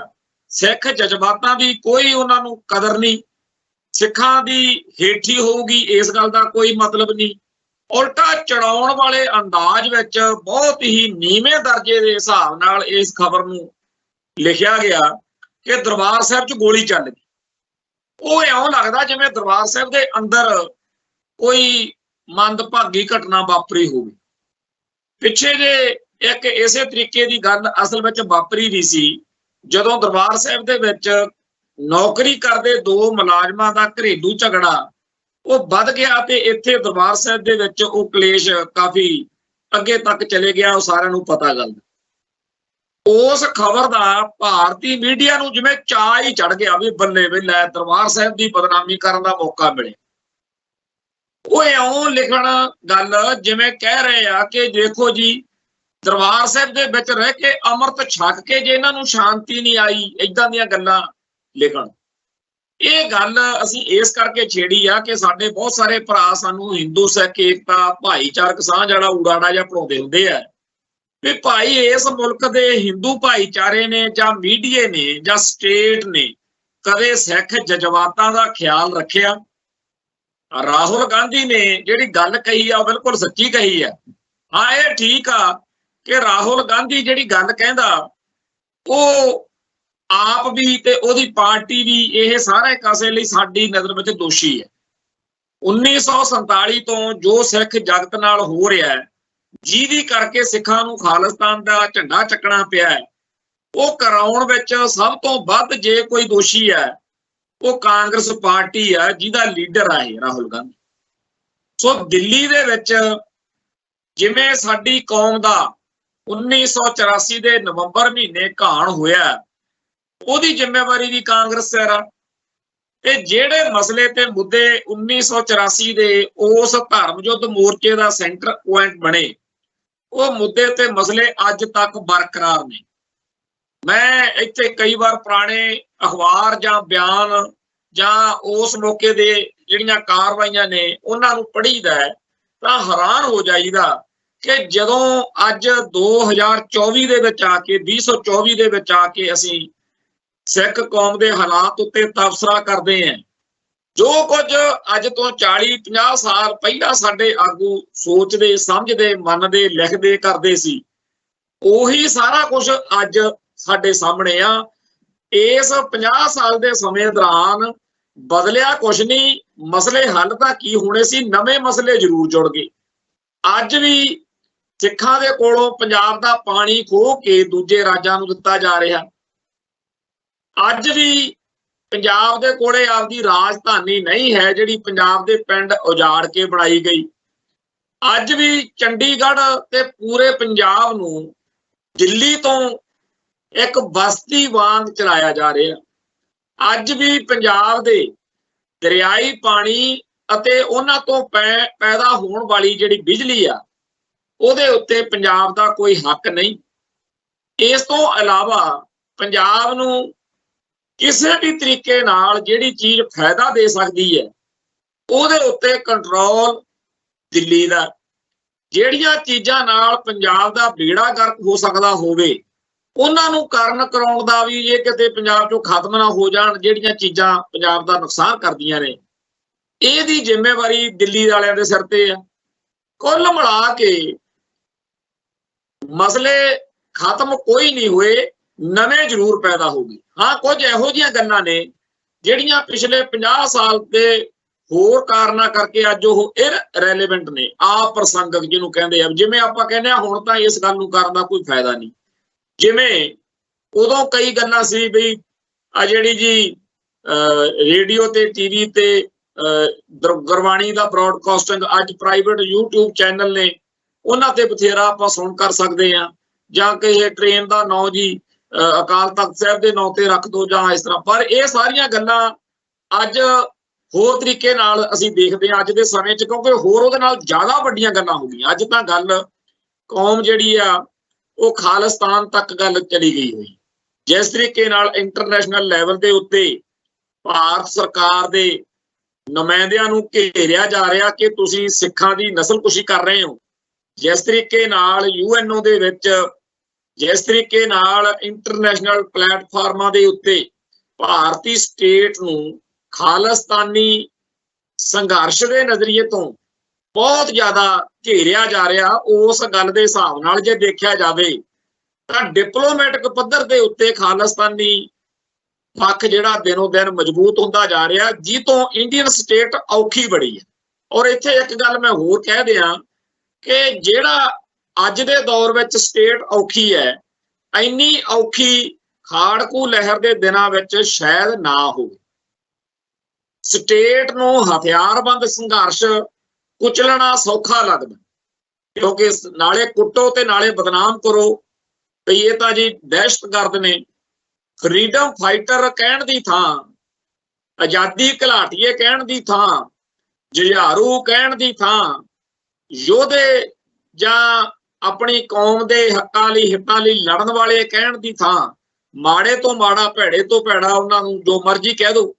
ਫਿਰ ਆਪਦੇ ਕੈਟ ਟੋਲਿਆਂ ਦੇ ਰਾਹੀਂ ਇਹੋ ਜਿਹੀਆਂ ਵਾਰਦਾਤਾਂ ਉਹਨਾਂ ਜੁਝਾਰੂਆਂ ਦੇ ਭੇਸ ਵਿੱਚ ਕਰਵਾ ਦੇਣੀਆਂ ਸਟੇਟ ਲਈ ਸੌਖਾ, ਜਿਨ੍ਹਾਂ ਦੇ ਨਾਲ ਲੋਕਾਂ ਦੇ ਵਿੱਚ ਸਿੱਖ ਸੰਘਰਸ਼ ਦਾ ਅਕਸ ਖਰਾਬ ਹੋਵੇ। ਔਰ ਇਹ ਸਾਰਾ ਕੁਝ ਵਾਪਰਿਆ, ਤੇ ਇਹ ਸਾਰਾ ਕੁਝ ਅੱਜ ਦੀ ਤਰੀਕ ਵਿੱਚ ਤਾਂ ਬੱਚੇ ਨੂੰ ਪਤਾ ਹੈ ਕਿ ਕੀ ਕੁਝ ਉਹਨਾਂ ਦਿਨਾਂ ਵਿੱਚ ਹੋਇਆ। ਕਿਉਂਕਿ ਇੰਡੀਆ ਦੀ ਬਦਕਿਸਮਤੀ ਕਿ 1984 ਤੋਂ 94 ਤੱਕ ਇਹਨਾਂ ਨੂੰ ਲੱਗਦਾ ਸੀ ਕਿ ਪੰਜਾਬ ਤੋਂ ਬਾਹਰ ਅਸੀਂ ਨਾ ਤਾਂ ਕੋਈ ਖਬਰ ਜਾਣ ਦੇਣੀ ਆ, ਨਾ ਅਸੀਂ ਜਿਹੜੀਆਂ ਇੰਟਰਨੈਸ਼ਨਲ ਲੈਵਲ ਦੀਆਂ ਹਿਊਮਨ ਰਾਈਟਸ ਆਰਗੇਨਾਈਜੇਸ਼ਨਸ ਨੇ ਉਹਨਾਂ ਨੂੰ ਇੱਥੇ ਵੜਨ ਦੇਣਾ। ਤੋਂ ਅਸੀਂ ਆਪਦੀ ਮਰਜ਼ੀ ਦੇ ਹਿਸਾਬ ਨਾਲ ਦੁਨੀਆ ਨੂੰ ਦਿਖਾਉਣਾ ਮੀਡੀਆ ਸਾਡਾ। ਹੁਣ ਮੀਡੀਆ ਦਾ ਹਾਲ ਕੀ ਆ, ਜਿਵੇਂ ਆਹ ਖਬਰ ਦੀ ਆਪਾਂ ਗੱਲ ਕਰ ਰਹੇ ਹਾਂ ਬਈ ਦਰਬਾਰ ਸਾਹਿਬ ਦੇ ਅੰਦਰ ਗੋਲੀ ਚੱਲ ਗਈ, ਇਵੇਂ ਦੀਆਂ ਗੱਲਾਂ ਉਦੋਂ ਪਹਿਲਾਂ ਬੜੀਆਂ। ਇੱਕ ਆਹ ਸਾਡੇ ਸਰਦਾਰ ਜਸਪਾਲ ਸਿੰਘ ਸਿੱਧੂ ਹੈ, ਉਹਨਾਂ ਨੇ ਐਮਬੈਡਡ ਜਰਨਲਿਜ਼ਮ ਜਾਂ ਜੂਨ 84 ਦੀ ਪੱਤਰਕਾਰੀ ਇੱਕ ਪੂਰੀ ਕਿਤਾਬ ਹੀ ਇਸ ਗੱਲ ਤੇ ਲਿਖੀ ਹੈ, ਜਿਹਦੇ ਵਿੱਚ ਉਹਨਾਂ ਨੇ ਬੜੀਆਂ ਇਹੋ ਜਿਹੀਆਂ ਗੱਲਾਂ ਲਿਖੀਆਂ ਨੇ, ਖੁੱਲ ਕੇ ਸਾਰਾ ਇਹ ਪੱਖ ਦੱਸਿਆ। ਔਰ ਸਾਡੇ ਸਾਰੇ ਭਾਈਚਾਰੇ ਨੂੰ ਇਹ ਗੱਲ ਬਾਰ-ਬਾਰ ਇਹ ਕਿਤਾਬ ਪੜ੍ਹਨੀ ਚਾਹੀਦੀ ਤਾਂ ਕਿ ਸਮਝ ਲੱਗੇ ਕਿ ਮੀਡੀਆ ਦੇ ਮਗਰ ਵੀ ਅਖਬਾਰ 'ਚ ਆਇਆ ਜੀ। ਸਾਡੇ ਕਈ ਸੱਜਣ ਸਾਨੂੰ ਵੀ ਕਹਿਣ ਲੱਗ ਜਾਂਦੇ ਆ ਜੀ ਮੈਂ ਅਖਬਾਰ ਤੇ ਪੜ੍ਹਿਆ। ਹੁਣ ਇੱਕ ਖਬਰ ਵਾਇਤੇ ਮੈਂ ਉਹਦੀ ਕਟਿੰਗ ਰੱਖੀ ਹੋਈ ਹੈ, ਉਹਦੇ ਵਿੱਚ ਲਿਖਿਆ ਹੋਇਆ ਭਿੰਡਰਾਂ ਵਾਲੇ ਕਾਂਗਰਸ ਦੇ ਏਜੰਟ, ਮਗਰਲੇ ਪਾਸੇ ਕੁਐਸਚਨ ਮਾਰਕ ਬਣਾਇਆ ਹੋਇਆ। ਇਹ ਸਾਰੀ ਖਬਰ ਇਸ ਹਿਸਾਬ ਨਾਲ ਲਿਖੀ ਹੋਈ ਆ ਵੀ ਜਿਵੇਂ ਕਹੀਏ ਵੀ ਚਰਚਾ ਵਾ ਜਾਂ ਇਹ ਖਦਸ਼ਾ ਵਾ, ਜਾਂ ਲੋਕਾਂ ਨੂੰ ਕਈਆਂ ਨੂੰ ਲੱਗਦਾ ਵੀ ਕਿਤੇ ਸੰਤ ਭਿੰਡਰਾਂ ਵਾਲੇ ਕਾਂਗਰਸ ਨਾਲ ਤਾਂ ਨਹੀਂ ਜੁੜੇ ਹੋਏ, ਕਿਉਂਕਿ ਉਹ ਫਿਰ ਗਾਹਾਂ ਗੱਲਾਂ ਬਾਤਾਂ ਨੇ। ਹੁਣ ਆਮ ਬੰਦੇ ਨੂੰ ਇਹ ਨਹੀਂ ਪਤਾ ਹੁੰਦਾ ਕਿ ਮਗਰਲੇ ਪਾਸੇ ਜੇ ਸਵਾਲੀਆ ਨਿਸ਼ਾਨ ਹੈ ਜਾਂ ਐਕਸਕਲੇਮੇਟਰੀ ਨਿਸ਼ਾਨ ਹੈ ਉਹਦੇ ਕੀ ਅਰਥ ਨੇ। ਉਹ ਤਾਂ ਇਕੱਲਾ ਉਹਨਾਂ ਕੁ ਪੜ੍ਹਦੇ ਆ। ਸੋ ਬਥੇਰੇ ਇਹੋ ਜਿਹੇ ਸਾਨੂੰ ਟੱਕਰਦੇ ਆ ਜਿਹੜੇ ਕਹਿੰਦੇ ਜੀ ਅਖਬਾਰ ਤੇ ਖਬਰ ਛਪੀ ਸੀ ਸੰਤ ਭਿੰਡਰਾਂ ਵਾਲੇ ਕਾਂਗਰਸ ਦੇ ਏਜੰਟ ਨੇ। ਮੈਂ ਕਿਹਾ ਕਮਾਲ ਦੀ ਬਾਤ ਆ, ਤੁਸੀਂ ਖਬਰ ਪੜ੍ਹੀ ਥੱਲੇ? ਕਹਿੰਦੇ ਜੀ ਖਬਰ ਤਾਂ ਨਹੀਂ ਪੜ੍ਹੀ, ਪਰ ਉੱਪਰ ਵੱਡੇ ਵੱਡੇ ਅੱਖਰਾਂ 'ਚ ਲਿਖਿਆ ਹੋਇਆ ਸੀ। ਇਵੇਂ ਦੀਆਂ ਅੱਜ ਜਦੋਂ ਵੀ ਕੋਈ ਸਿੱਖ ਸਰਗਰਮ ਹੁੰਦਾ, ਚਾਹੇ ਉਹ ਅੱਜ ਦੇ ਯੁੱਗ ਦੇ ਵਿੱਚ ਅੱਜ ਦੇ ਸਮੇਂ ਵਿੱਚ ਸਰਗਰਮ ਹੋਇਆ ਭਾਈ ਦੀਪ ਸਿੱਧੂ ਜਿਹਨੂੰ ਭਾਈ ਸੰਦੀਪ ਸਿੰਘ ਕਹਿੰਦੇ ਆ, ਚਾਹੇ ਭਾਈ ਅਮਰਤਪਾਲ ਸਿੰਘ ਆ, ਚਾਹੇ ABCD ਕੋਈ ਹੋਰ ਆ, ਉਹਨਾਂ ਦੇ ਨਾਲ ਜੋੜ ਕੇ ਵੀ ਇਦਾਂ ਦੀਆਂ ਖਬਰਾਂ ਜਿਹੜੀਆਂ ਨੇ ਉਹ ਚਲਾਈਆਂ ਜਾਂਦੀਆਂ। ਤੇ ਜਿਸ ਤਰੀਕੇ ਦੀ ਆ ਗੱਲ ਹੈ ਕਿ ਕੋਈ ਅੰਮ੍ਰਿਤਸਰ ਜਿਹੜੀ ਆ ਜੇਲ੍ਹ ਹੈ, ਕੇਂਦਰੀ ਜੇਲ੍ਹ, ਇੱਥੇ ਇੱਕ ਡਿਪਟੀ ਸੁਪਰਡੈਂਟ ਹਰਦੀਪ ਸਿੰਘ ਸੀਗਾ, ਉਹ ਕਿਤੇ ਦਰਬਾਰ ਸਾਹਿਬ ਗਿਆ ਉਦੋਂ ਧਰਮ ਯੁੱਧ ਮੋਰਚੇ ਦੇ ਦਿਨਾਂ 'ਚ, ਉਹਦਾ ਕਿਤੇ ਕਿਸੇ ਕਾਰਨ ਨੌਜਵਾਨਾਂ ਨਾਲ ਕਿਸੇ ਗਰੁੱਪ ਨਾਲ ਤਕਰਾਰ ਹੋ ਗਈ, ਉਹ ਆਪਸ ਵਿੱਚ ਹੀ ਧੌਲ ਧੱਫਾ ਹੋ ਗਿਆ ਤੇ ਉਹ ਰੌਲਾ ਇੰਨਾ ਵੱਡੇ ਪੱਧਰ ਤੇ ਪਿਆ ਵੀ ਜਸਪਾਲ ਸਿੰਘ ਸਿੱਧੂ ਲਿਖਦੇ ਆ ਵੀ UNI ਦੇ ਦਫ਼ਤਰ ਤੋਂ ਮੈਨੂੰ ਫੋਨ ਆਇਆ, ਜਿਹੜੀ ਖਬਰ ਏਜੰਸੀ ਆ India the UNI, United news of India, ਉਹਨੇ ਕਿਹਾ ਵੀ ਤੂੰ ਇੱਥੇ ਬੈਠਾ, ਉੱਥੇ ਦਰਬਾਰ ਸਾਹਿਬ ਜਾ, ਉੱਥੇ ਤਾਂ ਜੀ ਜੇਲ੍ਹ ਅਫਸਰ ਨੂੰ ਚੱਕ ਕੇ ਲੈ ਗਏ, ਕਿਡਨੈਪ ਹੋ ਗਿਆ। ਉਹ ਕਹਿੰਦਾ ਜੀ ਉਹ ਮੈਂ ਉੱਥੇ ਹੀ ਬੈਠਾ ਹਾਂ, ਤੇ ਇਹ ਤਾਂ ਚਾਹ ਪਾਣੀ ਪੀ ਰਹੇ ਆ ਬੈਠੇ, ਕੋਈ ਇਹੋ ਜਿਹੀ ਗੱਲ ਨਹੀਂ ਹੈ, ਉਹ ਇੱਥੇ ਹੀ ਬੈਠਾ ਜਿਹਦੇ ਤੁਸੀਂ ਕਹਿ ਰਹੇ ਹੋ ਵੀ ਉਹ ਚੱਕ ਕੇ ਲੈ ਗਏ, ਕਿਡਨੈਪ ਹੋ ਗਏ। ਪਰ ਇਹ ਖਬਰ ਬੜੀ ਸਨਸਨੀਖੇਜ਼ ਤਰੀਕੇ ਨਾਲ ਅਖਬਾਰਾਂ 'ਚ ਲੱਗੀ ਕਿ ਜੇਲ੍ਹ ਅਫਸਰ ਦਰਬਾਰ ਸਾਹਿਬ ਅੰਦਰ ਅਗਵਾ। ਜਿਵੇਂ ਆ ਲੰਡੂ ਨੇ ਕਿਸੇ ਨੇ ਹੁਣ ਵਾਲੇ ਚੈਨਲ ਵਾਲੇ ਨੇ ਲਿਖਿਆ ਕਿ ਦਰਬਾਰ ਸਾਹਿਬ ਗੋਲੀ ਚੱਲ ਗਈ, ਦਰਬਾਰ ਸਾਹਿਬ ਦੇ ਵਿੱਚ ਗੋਲੀ ਚੱਲ ਗਈ ਦਿਖਾਉਣ ਨਾਲ ਉਸ ਚੈਨਲ ਵਾਲੇ ਨੂੰ 4 ਲਾਈਕ, ਵਿਊ ਜਾਂ ਕਮੈਂਟ ਜ਼ਿਆਦਾ ਮਿਲ ਜਾਣਗੇ।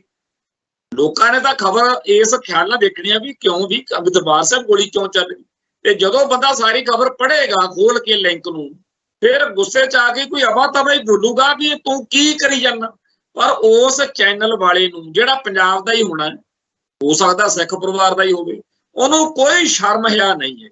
ਔਰ ਇਹੋ ਜਿਹਾ ਹੈ, ਇੱਕ ਦੋ ਨਹੀਂ, ਅੱਜ ਦੇ ਯੁੱਗ ਵਿੱਚ ਜਦੋਂ ਆ YouTube ਚੈਨਲਾਂ ਦਾ ਦੌਰ ਆਇਆ, ਜਦੋਂ ਸੋਸ਼ਲ ਮੀਡੀਆ ਦੇ ਕਰਕੇ ਹਰੇਕ ਬੰਦਾ ਹੀ ਆਪਣੇ ਆਪ 'ਚ ਪੱਤਰਕਾਰ ਬਣ ਗਿਆ, ਬਹੁਤ ਖਤਰਨਾਕ ਦੌਰ ਵਿੱਚ ਅਸੀਂ ਸ਼ਾਮਲ ਹੋ ਚੁੱਕੇ ਹਾਂ, ਜਿੱਥੇ ਇਹਦਾ ਸਾਨੂੰ ਫਾਇਦਾ ਕਿ ਅਸੀਂ ਆਪਦੀ ਗੱਲ ਸਪਸ਼ਟਤਾ ਨਾਲ ਕਹਿਣ ਲਈ ਪਲੇਟਫਾਰਮ ਸਾਨੂੰ ਮਿਲੇ ਹੈ, ਉੱਥੇ ਇਹ ਬੜੀ ਦੁਖਦਾਈ ਗੱਲ ਹੈ ਕਿ ਛੋਟੀ ਸੋਚ ਵਾਲੇ, ਜਿਨ੍ਹਾਂ ਨੂੰ ਕਿਸੇ ਵੀ ਕਿਸਮ ਦੀ ਜ਼ਿੰਮੇਵਾਰੀ ਦਾ ਅਹਿਸਾਸ ਨਹੀਂ, ਉਹ ਲੋਕ ਆ ਕਰਤੂਤਾਂ ਕਰ ਰਹੇ ਨੇ, ਜਿਹਦੇ ਨਾਲ ਆਉਣ ਵਾਲੇ ਸਮੇਂ ਦੇ ਵਿੱਚ ਸਾਡੇ ਲਈ ਹਾਲਾਤ ਜਿਹੜੇ ਆ ਬਹੁਤ ਸੰਗੀਨ ਹੋ ਸਕਦੇ।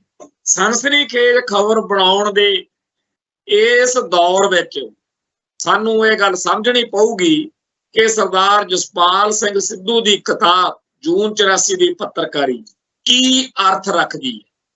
ਇਹ ਇੱਕ ਦੋ ਜਾਂ 4-5 ਘਟਨਾਵਾਂ ਨਹੀਂ ਹੈ, ਇੱਕ ਪੂਰਾ ਨੈਰੇਟਿਵ ਆ। ਬਰਤਾਂਤ ਦੀ ਲੜਾਈ ਜਿਹੜੀ ਆਪਾਂ ਅਕਸਰ ਗੱਲ ਕਰਦੇ ਹਾਂ, ਸਿੱਖਾਂ ਨੂੰ ਖਲਨਾਇਕ ਦਰਸਾਉਣਾ, ਸਿੱਖਾਂ ਨੂੰ ਉਜੱਡ, ਬੇਕਿਰਕ, ਐਵੇਂ ਕਮਲੇ ਜਿਹੇ ਲੋਕ ਇਸ ਤਰੀਕੇ ਦਾ ਦਰਸਾਉਣਾ ਇੰਡੀਅਨ ਸਟੇਟ ਸਿਸਟਮ ਦਾ, ਹਿੰਦੂਤਵੀ ਤਾਕਤਾਂ ਦਾ ਏਜੰਡਾ ਵਾ, ਜਿਹਦੇ ਵਿੱਚ ਹਰ ਘਟਨਾ ਨੂੰ ਇਸ ਤਰੀਕੇ ਨਾਲ ਬਿਆਨਿਆ ਜਾਂਦਾ। ਪਿਛਲੇ ਦਿਨੀ ਗੁਰਦਾਸ ਮਾਨ ਦਾ ਇੱਕ ਮਸਲਾ ਵਧਿਆ, ਤੇ ਉਸ ਮਸਲੇ ਦੇ ਮੁਤਾਲਕ ਤੁਸੀਂ ਸਾਡੇ ਇੱਥੇ ਬਹੁਤ ਸਾਰੇ ਚੈਨਲਾਂ ਦੀ ਰਿਪੋਰਟਿੰਗ ਦੇਖੋ, ਉਹ ਗੁਰਦਾਸ ਮਾਨ ਦੀ ਆਪ ਦੀ ਕਹੀ ਹੋਈ ਗੱਲ ਕਿ ਜੀ ਐਵੇਂ ਬੇਲੜ ਜੇ ਲੋਕ ਨੇ, ਐਵੇਂ WhatsApp ਗਰੁੱਪਾਂ ਦੇ ਵਿੱਚ ਪਾ ਕੇ ਆਪਦਾ ਭੜਾਸ ਕੱਢੀ ਜਾਂਦੇ ਆ, ਕੋਈ ਉਹਦੀ ਸੁਣਦਾ ਨਹੀਂ ਜੀ, ਮਸਾਂ ਹੀ 20-50 ਬੰਦੇ। ਔਰ ਉਹ ਗੱਲ ਇਸ ਤਰੀਕੇ ਨਾਲ ਇੱਥੇ ਚਲਾਈ ਜਾ ਰਹੀ ਆ ਕਿ ਤਾਂ ਕਿ ਲੋਕ ਭੜਕਣ ਤੇ ਹੇਠਾਂ ਕਮੈਂਟ ਕਰਨ ਤੇ ਲਾਈਕ ਵਿਊ ਦਾ ਉਹ ਚੱਕਰ ਫੇਰ। ਸੋ ਜਿਹੜੀ ਬਿਮਾਰੀ 1947 ਤੋਂ ਲੈ ਕੇ ਪਿਛਲੇ ਲੰਮੇ ਦੌਰ ਵਿੱਚ ਹੋਰ ਕਾਰਨਾਂ ਕਰਕੇ, ਕਿਉਂਕਿ ਉਦੋਂ ਜੇ ਜਗਬਾਣੀ ਵਾਲੇ ਲਾਲੇ ਜਾਂ ਕੋਈ ਹੋਰ ਸਪੋਕਸਮੈਨ ਵਾਲੇ ਨੂੰ ਵੀ ਇਸ ਬਿਮਾਰੀ ਨੇ ਡੱਗੀ ਰੱਖਿਆ ਯੈਲੋ ਜਰਨਲਿਜ਼ਮ, ਹੋਰ ਵੀ ਕਈਆਂ ਦਾ, ਅਸੀਂ ਇੱਥੇ ਅੰਮ੍ਰਿਤਸਰ ਦੇ ਵਿੱਚ ਰਹਿੰਦੇ ਹੋਣ ਕਰਕੇ ਇੱਥੇ ਪੱਤਰਕਾਰਾਂ ਦਾ ਵਾਹ ਪੈਂਦਾ ਸਿੱਧਾ, ਉਹਨਾਂ ਦਾ ਹਿਸਾਬ ਕਿਤਾਬ ਦੇਖੀਦਾ। ਔਰ ਕੋਈ ਉਹ ਕਈ ਬੰਦੇ ਜਿਹੜੇ ਨੇ ਦੂਜਿਆਂ ਬਾਰੇ ਸਾਨੂੰ ਕਹਿ ਵੀ ਦਿੰਦੇ ਕਿ ਜੀ ਇਹਨਾਂ ਨੂੰ ਸਮਝਾਓ, ਇਹ ਬੜਾ ਲੀਹੋਂ ਲੱਥਿਆ ਹੋਇਆ ਬੰਦਾ। ਪਿਛਲੇ ਦਿਨੀ ਇੱਥੇ ਭਾਈ ਗਜਿੰਦਰ ਸਿੰਘ ਜੀ ਦੇ ਸੰਬੰਧ ਵਿੱਚ ਦਰਬਾਰ ਸਾਹਿਬ ਸਮਾਗਮ ਹੋਇਆ, ਉਹਦੇ ਮੁਤਾਲਕ ਵੀ ਬਹੁਤ ਜ਼ਿਆਦਾ ਨਾਵਾਚਕ ਨੈਗੇਟਿਵ ਜਿਹੜੀ ਰਿਪੋਰਟਿੰਗ, ਜਾਣ ਕੇ ਵੀ ਇਹ ਚਿੜਨਗੇ ਸਿੱਖ ਮਾਈਂਡਡ ਲੋਕ, ਇਹ ਸਾਰਾ ਕੁਝ ਚੱਲ ਰਿਹਾ। ਔਰ ਇੱਥੇ ਇੱਕ ਗੱਲ ਜਿਹੜੀ ਆ ਉਹ ਦੱਸਣੀ ਜ਼ਰੂਰੀ ਹੈ ਕਿ 1983 ਦੇ ਵਿੱਚ ਇੱਕ ਤਾਂ ਘਟਨਾ ਵਾਪਰੀ ਆ ਢਿਲਵਾਂ ਬੱਸ ਕਾਂਡ, ਜਦੋਂ 6 ਹਿੰਦੂਆਂ ਨੂੰ ਅੰਮ੍ਰਿਤਸਰ ਤੋਂ ਦਿੱਲੀ ਨੂੰ ਜਾ ਰਹੀ ਪ੍ਰਾਈਵੇਟ ਜਿਹੜੀਆਂ ਡੀਲਕਸ ਬੱਸਾਂ ਜਾਂਦੀਆਂ, ਉਹਦੇ ਵਿੱਚ ਢਿਲਵਾਂ ਕੋਲੇ ਕੱਢ ਕੇ 6 ਮਾਰ ਦਿੱਤੇ ਗਏ ਸੀ। ਔਰ ਉਸ ਤੋਂ ਬਾਅਦ ਚ ਦਰਬਾਰਾ ਸਰਕਾਰ ਡਿਸਮਿਸ ਹੋਈ ਸੀ। ਇਸ ਤੋਂ ਬਾਅਦ ਵਿੱਚ ਸਰਦੀ ਦੇ ਮੌਸਮ ਵਿੱਚ ਨਸ਼ਹਿਰੇ ਪੰਨੂਆ ਜਿਹੜਾ ਤਰਨਤਾਰਨ ਵਾਲਾ ਰੋਡ ਹੈ ਅੰਮ੍ਰਿਤਸਰ ਤੋਂ, ਇੱਧਰ ਵੀ ਇੱਕ ਵਾਰਦਾਤ ਹੋਈ ਸੀ ਜਿਹਦੇ ਵਿੱਚ 4 ਹਿੰਦੂ ਯਾਤਰੀ ਬੱਸ ਚੋਂ ਕੱਢ ਕੇ ਮਾਰਦੇ ਸੀ। ਸਰਦਾਰ ਜਸਪਾਲ ਸਿੰਘ ਸਿੱਧੂ ਲਿਖਦੇ ਹੈ ਕਿ ਅਗਲੇ ਦਿਨ ਇੱਕ ਹਿੰਦੁਸਤਾਨ ਟਾਈਮਸ ਅਖਬਾਰ ਦਾ ਜਿਹੜਾ ਰਿਪੋਰਟਰ ਵਾ KS ਤੋਮਰ, ਉਹਨੂੰ ਨਾਲ ਲੈ ਕੇ ਅਸੀਂ ਘਟਨਾ ਵਾਲੇ ਸਥਾਨ ਤੇ ਗਏ ਸਵੇਰੇ ਸਵਖਤੇ ਹੀ। ਤੇ ਉੱਥੇ ਪੁਲਿਸ ਜਿਹੜੀ ਸੀ ਉਹਨਾਂ ਲਾਸ਼ਾਂ ਨੂੰ ਉਦੋਂ ਤੱਕ ਪੋਸਟਮਾਰਟਮ ਲਈ ਲੈ ਕੇ ਜਾ ਚੁੱਕੀ ਸੀ, ਪਰ ਉੱਥੇ ਪੁਲਿਸ ਉਦਾਂ ਕਾਫੀ ਵੱਡੀ ਗਿਣਤੀ 'ਚ ਖੜੀ ਸੀ। ਤੇ ਜਿਹੜੇ ਹਮਲਾਵਰ ਸੀ ਉਹ ਘਟਨਾ ਅਸਥਾਨ ਤੇ ਸਵਾਰੀਆਂ ਉਤਾਰ ਕੇ ਜਿਹੜੀ ਬੱਸ ਸੀ ਉਹ ਵੀ ਉੱਥੋਂ ਕਿਸੇ ਪਾਸੇ ਲੈ ਗਈ ਸੀ। ਉੱਥੇ ਸਾਨੂੰ ਇੱਕ ਨਿਹੰਗ ਅਜੀਤ ਸਿੰਘ ਮਿਲਿਆ। ਬੱਸ ਦੇ ਡਰਾਈਵਰ ਤੇ ਕਨੈਕਟਰ ਜਿਹੜੇ ਸੀ ਉਹ ਟੱਕਰੇ। ਹੋਰ ਕੁਝ ਮੋਹਤਬਾਰ ਲੋਕ ਆਲੇ ਦੁਆਲੇ ਪਿੰਡਾਂ ਦੇ ਉੱਤੇ ਖੜੇ ਸੀ। ਤੇ ਚਾਰੇ ਮਾਰੇ ਗਏ ਵਿਅਕਤੀਆਂ ਵਿੱਚੋਂ ਇੱਕ ਹਿੰਦੂ ਨੌਜਵਾਨ ਨੂੰ ਛੱਡ ਕੇ ਬਾਕੀਆਂ ਦੀ ਪਹਿਚਾਣ ਹੋ ਚੁੱਕੀ ਸੀ। ਉਹਨਾਂ ਵਿੱਚੋਂ ਵਿਪਨਪਾਲ ਸਰਕਾਰੀ ਮੁਲਾਜ਼ਮ, ਸੁਭਾਸ਼ ਚੰਦਰ ਬੈਂਕ 'ਚ ਜੌਬ ਕਰਦਾ ਸੀ, ਤੇ ਤੀਜੇ ਦੀ ਜੇਬ ਵਿੱਚੋਂ ਮਲੋਟ ਦੇ ਕਿਸੇ ਫਰਮ ਦੀ ਪਰਚੀ ਨਿਕਲੀ। ਫਿਰੋਜ਼ਪੁਰ ਇਲਾਕੇ ਦੇ ਵਸਨੀਕ ਨਿਹੰਗ ਅਜੀਤ ਸਿੰਘ ਦੀ ਪ੍ਰੈਸ ਵਾਲਿਆਂ ਨੇ ਲੰਮੀ ਚੌੜੀ ਇੰਟਰਵਿਊ ਲਈ, ਕਿਉਂਕਿ ਉਹਨੇ ਇੱਕ ਭਾਟੀਏ ਨਾਮੀ ਹਿੰਦੂ ਵਿਅਕਤੀ ਨੂੰ ਆਪਦਾ ਪੁੱਤ ਦੱਸ ਕੇ ਗੋਲੀਆਂ ਦੀ ਮਾਰ ਤੋਂ ਬਚਾਇਆ ਸੀ। ਤੇ ਇਹ ਬਾਅਦ ਵਿੱਚ ਜਦੋਂ ਵਾਪਸ ਆਏ, ਅੰਮ੍ਰਿਤਸਰ ਆਏ, ਜਸਪਾਲ ਸਿੰਘ ਸਿੱਧੂ ਪੱਤਰਕਾਰ UNI ਦੇ, ਤੇ ਹਿੰਦੁਸਤਾਨ ਟਾਈਮਸ ਦਾ KS ਤੋਮਰ, ਤੇ ਇਹ ਕਹਿੰਦੇ ਵੀ ਜਦੋਂ ਅਸੀਂ ਅੰਮ੍ਰਿਤਸਰ ਆਏ ਤੇ ਪਤਾ ਲੱਗਿਆ ਵੀ ਚਾਟੀਵਿੰਡ ਪਿੰਡ ਦੇ ਕੋਲੋਂ ਉਹ ਬੱਸ ਪੁਲਿਸ ਨੂੰ ਮਿਲ ਗਈ ਆ, ਬਰਾਮਦ ਹੋ ਗਈ ਹੈ। ਸੋ ਖਬਰਾਂ ਭੇਜਣੀਆਂ ਸੀ, ਭੇਜਤੀਆਂ। ਅਗਲੇ ਦਿਨ ਹਿੰਦੁਸਤਾਨ ਟਾਈਮਸ ਦੇ KS ਤੋਮਰ ਦੀ ਰਿਪੋਰਟਿੰਗ ਜਦੋਂ ਪੜ੍ਹੀ ਤਾਂ ਸਰਦਾਰ ਜਸਪਾਲ ਸਿੰਘ ਕਹਿੰਦੇ, ਮੈਂ ਉਹਨੂੰ ਕਿਹਾ ਯਾਰ ਕੀ ਤੂੰ ਊਲ ਜਲੂਲ ਲਿਖਦਾ, ਕਿੱਥੇ ਨੇ ਨਿਹੰਗ ਅਜੀਤ ਸਿੰਘ ਦੀਆਂ 2 ਲੜਕੀਆਂ? ਤੂੰ ਲੜਕੀਆਂ ਵੀ ਫਰਜ਼ੀ ਖੜੀਆਂ ਕਰਤੀਆਂ ਤੇ ਉਹਨਾਂ ਕੋਲੋਂ ਫਰਜ਼ੀ ਡਾਇਲੌਗ ਵੀ ਮਰਵਾ ਲਏ। ਤੇ ਹਮਲਾਵਰਾਂ ਬਾਰੇ ਕੌਣ ਕਹਿੰਦਾ ਕਿ ਵਾਰਦਾਤ ਤੋਂ ਪਹਿਲਾਂ ਉਹਨਾਂ ਨੇ ਸਵਾਰੀਆਂ ਨੂੰ ਲੁੱਟਿਆ ਸੀ? ਤੋਮਰ ਚੁੱਪਚਾਪ ਸੁਣਦਾ ਰਿਹਾ ਤੇ ਕਹਿੰਦਾ, ਛੋੜ ਯਾਰ, खबर को तीखी बनाने के चक्कर में कुछ ज्यादा मसाला लग गया। ਇਹ ਜਿਹੜੀ ਗੱਲ ਆ, ਮਸਾਲਾ ਜ਼ਿਆਦਾ ਲੱਗ ਗਿਆ, ਇਹ ਭਾਰਤ ਵਿੱਚ ਸਿੱਖਾਂ ਦੇ ਮਸਲੇ 'ਚ ਅਕਸਰ ਮਸਾਲਾ ਲਾ ਕੇ ਖਬਰਾਂ ਪੇਸ਼ ਹੁੰਦੀਆਂ ਨੇ। ਤੇ ਸਾਡਾ ਭਾਈਚਾਰਾ ਵੀ ਇਸ ਰੋਗ ਦਾ ਸ਼ਿਕਾਰ ਆ ਕਿ ਜੀ ਅਖਬਾਰ 'ਚ ਪੜ੍ਹੇ। ਸੋ ਜਿਹੜਾ ਦੁਨੀਆ ਭਰ ਦੇ ਵਿੱਚ ਪ੍ਰੈਸ ਨੂੰ ਲੋਕ ਮੰਨਦੇ ਆ ਕਿ ਸੱਚੀ ਸੁੱਚੀ ਗੱਲ ਆਏਗੀ, ਇੰਡੀਆ ਵਿੱਚ ਏਦਾਂ ਨਹੀਂ ਹੈ। ਇੰਡੀਅਨ ਮੀਡੀਆ ਜਦੋਂ ਸਿੱਖਾਂ ਦਾ ਮਸਲਾ ਆਏਗਾ ਉਦੋਂ ਗੱਲ ਐਵੇਂ ਨਾ ਮਗਰ ਪੈ ਜਾ ਕਰੋ ਵੀ ਅਖਬਾਰ ਤੇ ਆਇਆ। ਬਹੁਤ ਹੀ ਜ਼ਿਆਦਾ ਪੁੱਠੇ ਤਰੀਕੇ ਨਾਲ ਖਬਰਾਂ ਅੱਜ ਵੀ ਬਣਦੀਆਂ। ਅਖੇ ਜੀ ਥੋੜਾ ਜਿਹਾ ਤਿੱਖੀ ਕਰਨੀ ਸੀ ਖਬਰ। ਇਹੋ ਜਿਹੀਆਂ ਤਿੱਖੀਆਂ ਖਬਰਾਂ ਕਰਨ ਵਾਲਿਆਂ ਨੇ ਦਰਬਾਰ ਸਾਹਿਬ ਦੇ ਹਮਲੇ ਤੋਂ ਫੌਰਨ ਬਾਅਦ ਗੱਲ ਉਡਾਤੀ ਕਿ ਜੀ ਅੰਦਰ ਬਹੁਤ ਵੱਡੀ ਗਿਣਤੀ ਵਿੱਚ ਨਗਨ ਅਵਸਥਾ 'ਚ ਕੁੜੀਆਂ ਮਿਲੀਆਂ। ਮੁੜ ਕੇ ਇਸ ਗੱਲ ਤੋਂ ਫਿਰ ਮੁੱਕਰ ਗਏ। ਹੋਰ ਇਹੋ ਜਿਹੀਆਂ ਬੜੀਆਂ ਖਬਰਾਂ ਨੇ ਜਿਹੜੀਆਂ ਅੱਜ ਜਿਨ੍ਹਾਂ ਲੋਕਾਂ ਤੇ ਅਸਰ ਹੋਣਾ ਹੁੰਦਾ, ਜਿਹੜੇ ਪਹਿਲਾਂ ਹੀ ਉਲਟ ਹੁੰਦੇ ਆ, ਜਿਨ੍ਹਾਂ ਦੇ ਦਿਮਾਗ ਵਿੱਚ ਪਹਿਲਾਂ ਹੀ ਇਸ ਤਰੀਕੇ ਦੀ ਭਾਵਨਾ ਹੁੰਦੀ ਆ ਵੀ ਇਹ ਵੀ ਕੁਛ ਕਰ ਸਕਦੇ, ਉਹ ਫਿਰ ਉਸ ਗੱਲ ਨੂੰ ਸੱਚ ਮੰਨ ਲੈਂਦੇ ਆ ਵੀ ਇਹ ਗੱਲ ਹੋਈ ਹੋਣੀ। ਮੈਂ ਚੰਗੀ ਤਰ੍ਹਾਂ ਇਹ ਮੈਨੂੰ ਚੇਤੇ ਆ ਕਿ 1984 ਦੇ ਦਰਬਾਰ ਸਾਹਿਬ ਦੇ ਹਮਲੇ ਤੋਂ ਪਹਿਲਾਂ ਸਾਡੇ ਪਿੰਡਾਂ ਘਰਾਂ ਵਿੱਚ ਆਮ ਇਹ ਗੱਲ ਉਦੋਂ ਕਈ ਵਾਰੀ ਬਹਿਸ ਹੋਣੀ, ਕਈਆਂ ਗੱਲਾਂ ਤੇ ਕਹਿੰਦੇ ਸੀ, ਕਹਿੰਦੇ ਜੀ ਉਧਰ ਪੀਲੇ ਪਰਨਿਆਂ ਵਾਲੇ ਮਤਲਬ ਕਿ ਸਿੱਖ ਨੌਜਵਾਨ ਬੱਸਾਂ 'ਚ ਚੜ੍ਹਦੇ ਆ ਤੇ ਵਿਚਾਲੇ ਪੀਲਾ ਪਰਨਾ ਵਿਛਾ ਕੇ ਕਹਿ ਦਿੰਦੇ ਆ ਵੀ ਜਿੰਨੇ ਗਹਿਣੇ ਕੱਟੇ ਆ, ਜਿੰਨੇ ਪਰਸ 'ਚ ਪੈਸੇ ਨੇ, ਜੇ ਕਿਸੇ ਕੋਲੇ ਘੜੀ ਆ, ਜੇ ਕਿਸੇ ਕੋਲੇ ਛਾਪ ਆ, ਉਹ ਇੱਥੇ ਰੱਖ ਦੋ, ਤੇ ਨਹੀਂ ਤਾਂ ਫਿਰ ਤੇ ਉਸ ਤੋਂ ਬਾਅਦ ਕਹਿੰਦੇ ਹਿੰਦੂਆਂ ਨੂੰ ਕੱਢਦੇ ਆ ਤੇ ਮਾਰ ਦਿੰਦੇ ਆ। ਹੁਣ ਇੱਕ ਗੱਲ ਦੇਖੋ, 1984 ਤੋਂ ਪਹਿਲਾਂ 2 ਘਟਨਾਵਾਂ ਨੇ ਜਿਹੜੀਆਂ ਬੱਸ ਕਾਂਡ ਆ, ਢਿਲਵਾਂ ਬੱਸ ਕਾਂਡ ਤੇ ਆ ਜਿਹੜਾ ਦੁਸ਼ਹਿਰਾ ਪੰਨੂਆ ਬੱਸ ਕਾਂਡ ਆ, ਦੋਨਾਂ ਦੀ ਰਿਪੋਰਟਿੰਗ ਕਰਨ ਮੌਕੇ ਪੂਰੇ 64 ਚੱਕੇ ਗਏ ਨੇ। ਤੇ ਇਹ ਜ਼ਰੂਰ ਵਿੱਚ ਲਿਖਿਆ ਗਿਆ ਵੀ ਇਹ ਤਾਂ ਜੀ ਲੁੱਟ ਖੋਹ ਉਦੋਂ ਹੋਈ ਹੈ ਨਾ ਜੀ। ਇਹ ਗੱਲ ਬਹੁਤ ਹੀ ਖਤਰਨਾਕ ਰਹੀ ਆ, ਕਿਉਂਕਿ ਇਹਦੇ ਨਾਲ ਜਿਹੜਾ ਸਿੱਖ ਕੌਮ ਦਾ ਅਕਸ ਵਾ ਉਹ ਬਹੁਤ ਖਤਰਨਾਕ ਤਰੀਕੇ ਨਾਲ ਮਾੜਾ ਜਿਹੜਾ ਹੈਗਾ ਉਹ ਬਣਾਇਆ ਜਾ ਰਿਹਾ। ਔਰ ਇਸ ਗੱਲ ਦੇ ਵਿੱਚ ਜਦੋਂ ਆਪਾਂ 1984 ਤੋਂ ਬਾਅਦ ਦਾ ਮਾਹੌਲ ਦੇਖਦੇ ਹਾਂ, ਪਹਿਲਾਂ ਸੰਤ ਭਿੰਡਰਾਂਵਾਲੇ ਕਹਿੰਦੇ ਹੁੰਦੇ ਸੀ ਵੀ ਮੀਡੀਆ ਸੱਚੀ ਖਬਰ ਨਹੀਂ ਲਾਉਂਦਾ। ਫਿਰ ਜਿਹੜੇ ਹਾਲਾਤ ਦੇ ਸਤਾਏ ਹੋਏ, ਹਥਿਆਰ ਚੱਕਣ ਲਈ ਮਜਬੂਰ ਕੀਤੇ ਹੋਏ ਸਿੱਖ ਨੌਜਵਾਨ ਸੀ, ਉਹ ਵੀ ਇਹੀ ਗੱਲ ਵਿਚਾਰੇ ਕਹਿੰਦੇ ਰਹੇ ਕਿ ਮੀਡੀਆ ਵਾਲੇ, ਕਈ ਪੱਤਰਕਾਰ ਇਸ ਕਰਕੇ ਨਿਸ਼ਾਨਾ ਵੀ ਬਣੇ ਵੀ ਤੁਸੀਂ ਜਿਹੜੀ ਗੱਲ ਅਸੀਂ ਕਹਿੰਦੇ ਆ ਉਹ ਨਹੀਂ ਲਾਉਂਦੇ। ਫਿਰ ਉਦੋਂ ਤੁਹਾਨੂੰ ਸਭ ਨੂੰ ਪਤਾ ਕਿ ਕਿਵੇਂ ਨਵਾਂ ਜ਼ਮਾਨਾ, ਜਿਹੜੇ ਆ ਜਤਿੰਦਰ ਪੰਨੂ ਐਂਡ ਕੰਪਨੀ ਵਾਲਾ ਤੇ ਜਿਹੜੇ ਹੈਗੇ ਆ ਲਾਲੇ ਜਗਬਾਣੀ ਵਾਲੇ, ਇਹਨਾਂ ਨੇ ਤਾਂ ਫਿਰ ਉਸ ਮੌਕੇ ਪੂਰਾ ਭਾਰਤ ਸਰਕਾਰ ਦਾ ਬਾਜਾ ਵਜਾਇਆ। ਜੋ ਕੁਝ ਸਟੇਟ ਨੂੰ ਚਾਹੀਦਾ ਸੀ ਉਹ ਇਹਨਾਂ ਨੇ ਛਾਪਿਆ ਤੇ ਇੱਥੇ ਇਹਨਾਂ ਨੇ ਨਵੇਂ ਬੰਦੇ ਵੀ ਆ ਲੋ ਜੀ, ਸੁਰਿੰਦਰ ਕੁਮਾਰ ਬਿੱਲਾ, ਆ ਜੀ ਪਵਨ ਕੁਮਾਰ ਫਲਾਨਾ, ਇਹ ਲੜ ਰਹੇ ਨੇ ਜੀ, ਕਾਮਰੇਡ ਲੜ ਰਹੇ ਨੇ ਜੀ।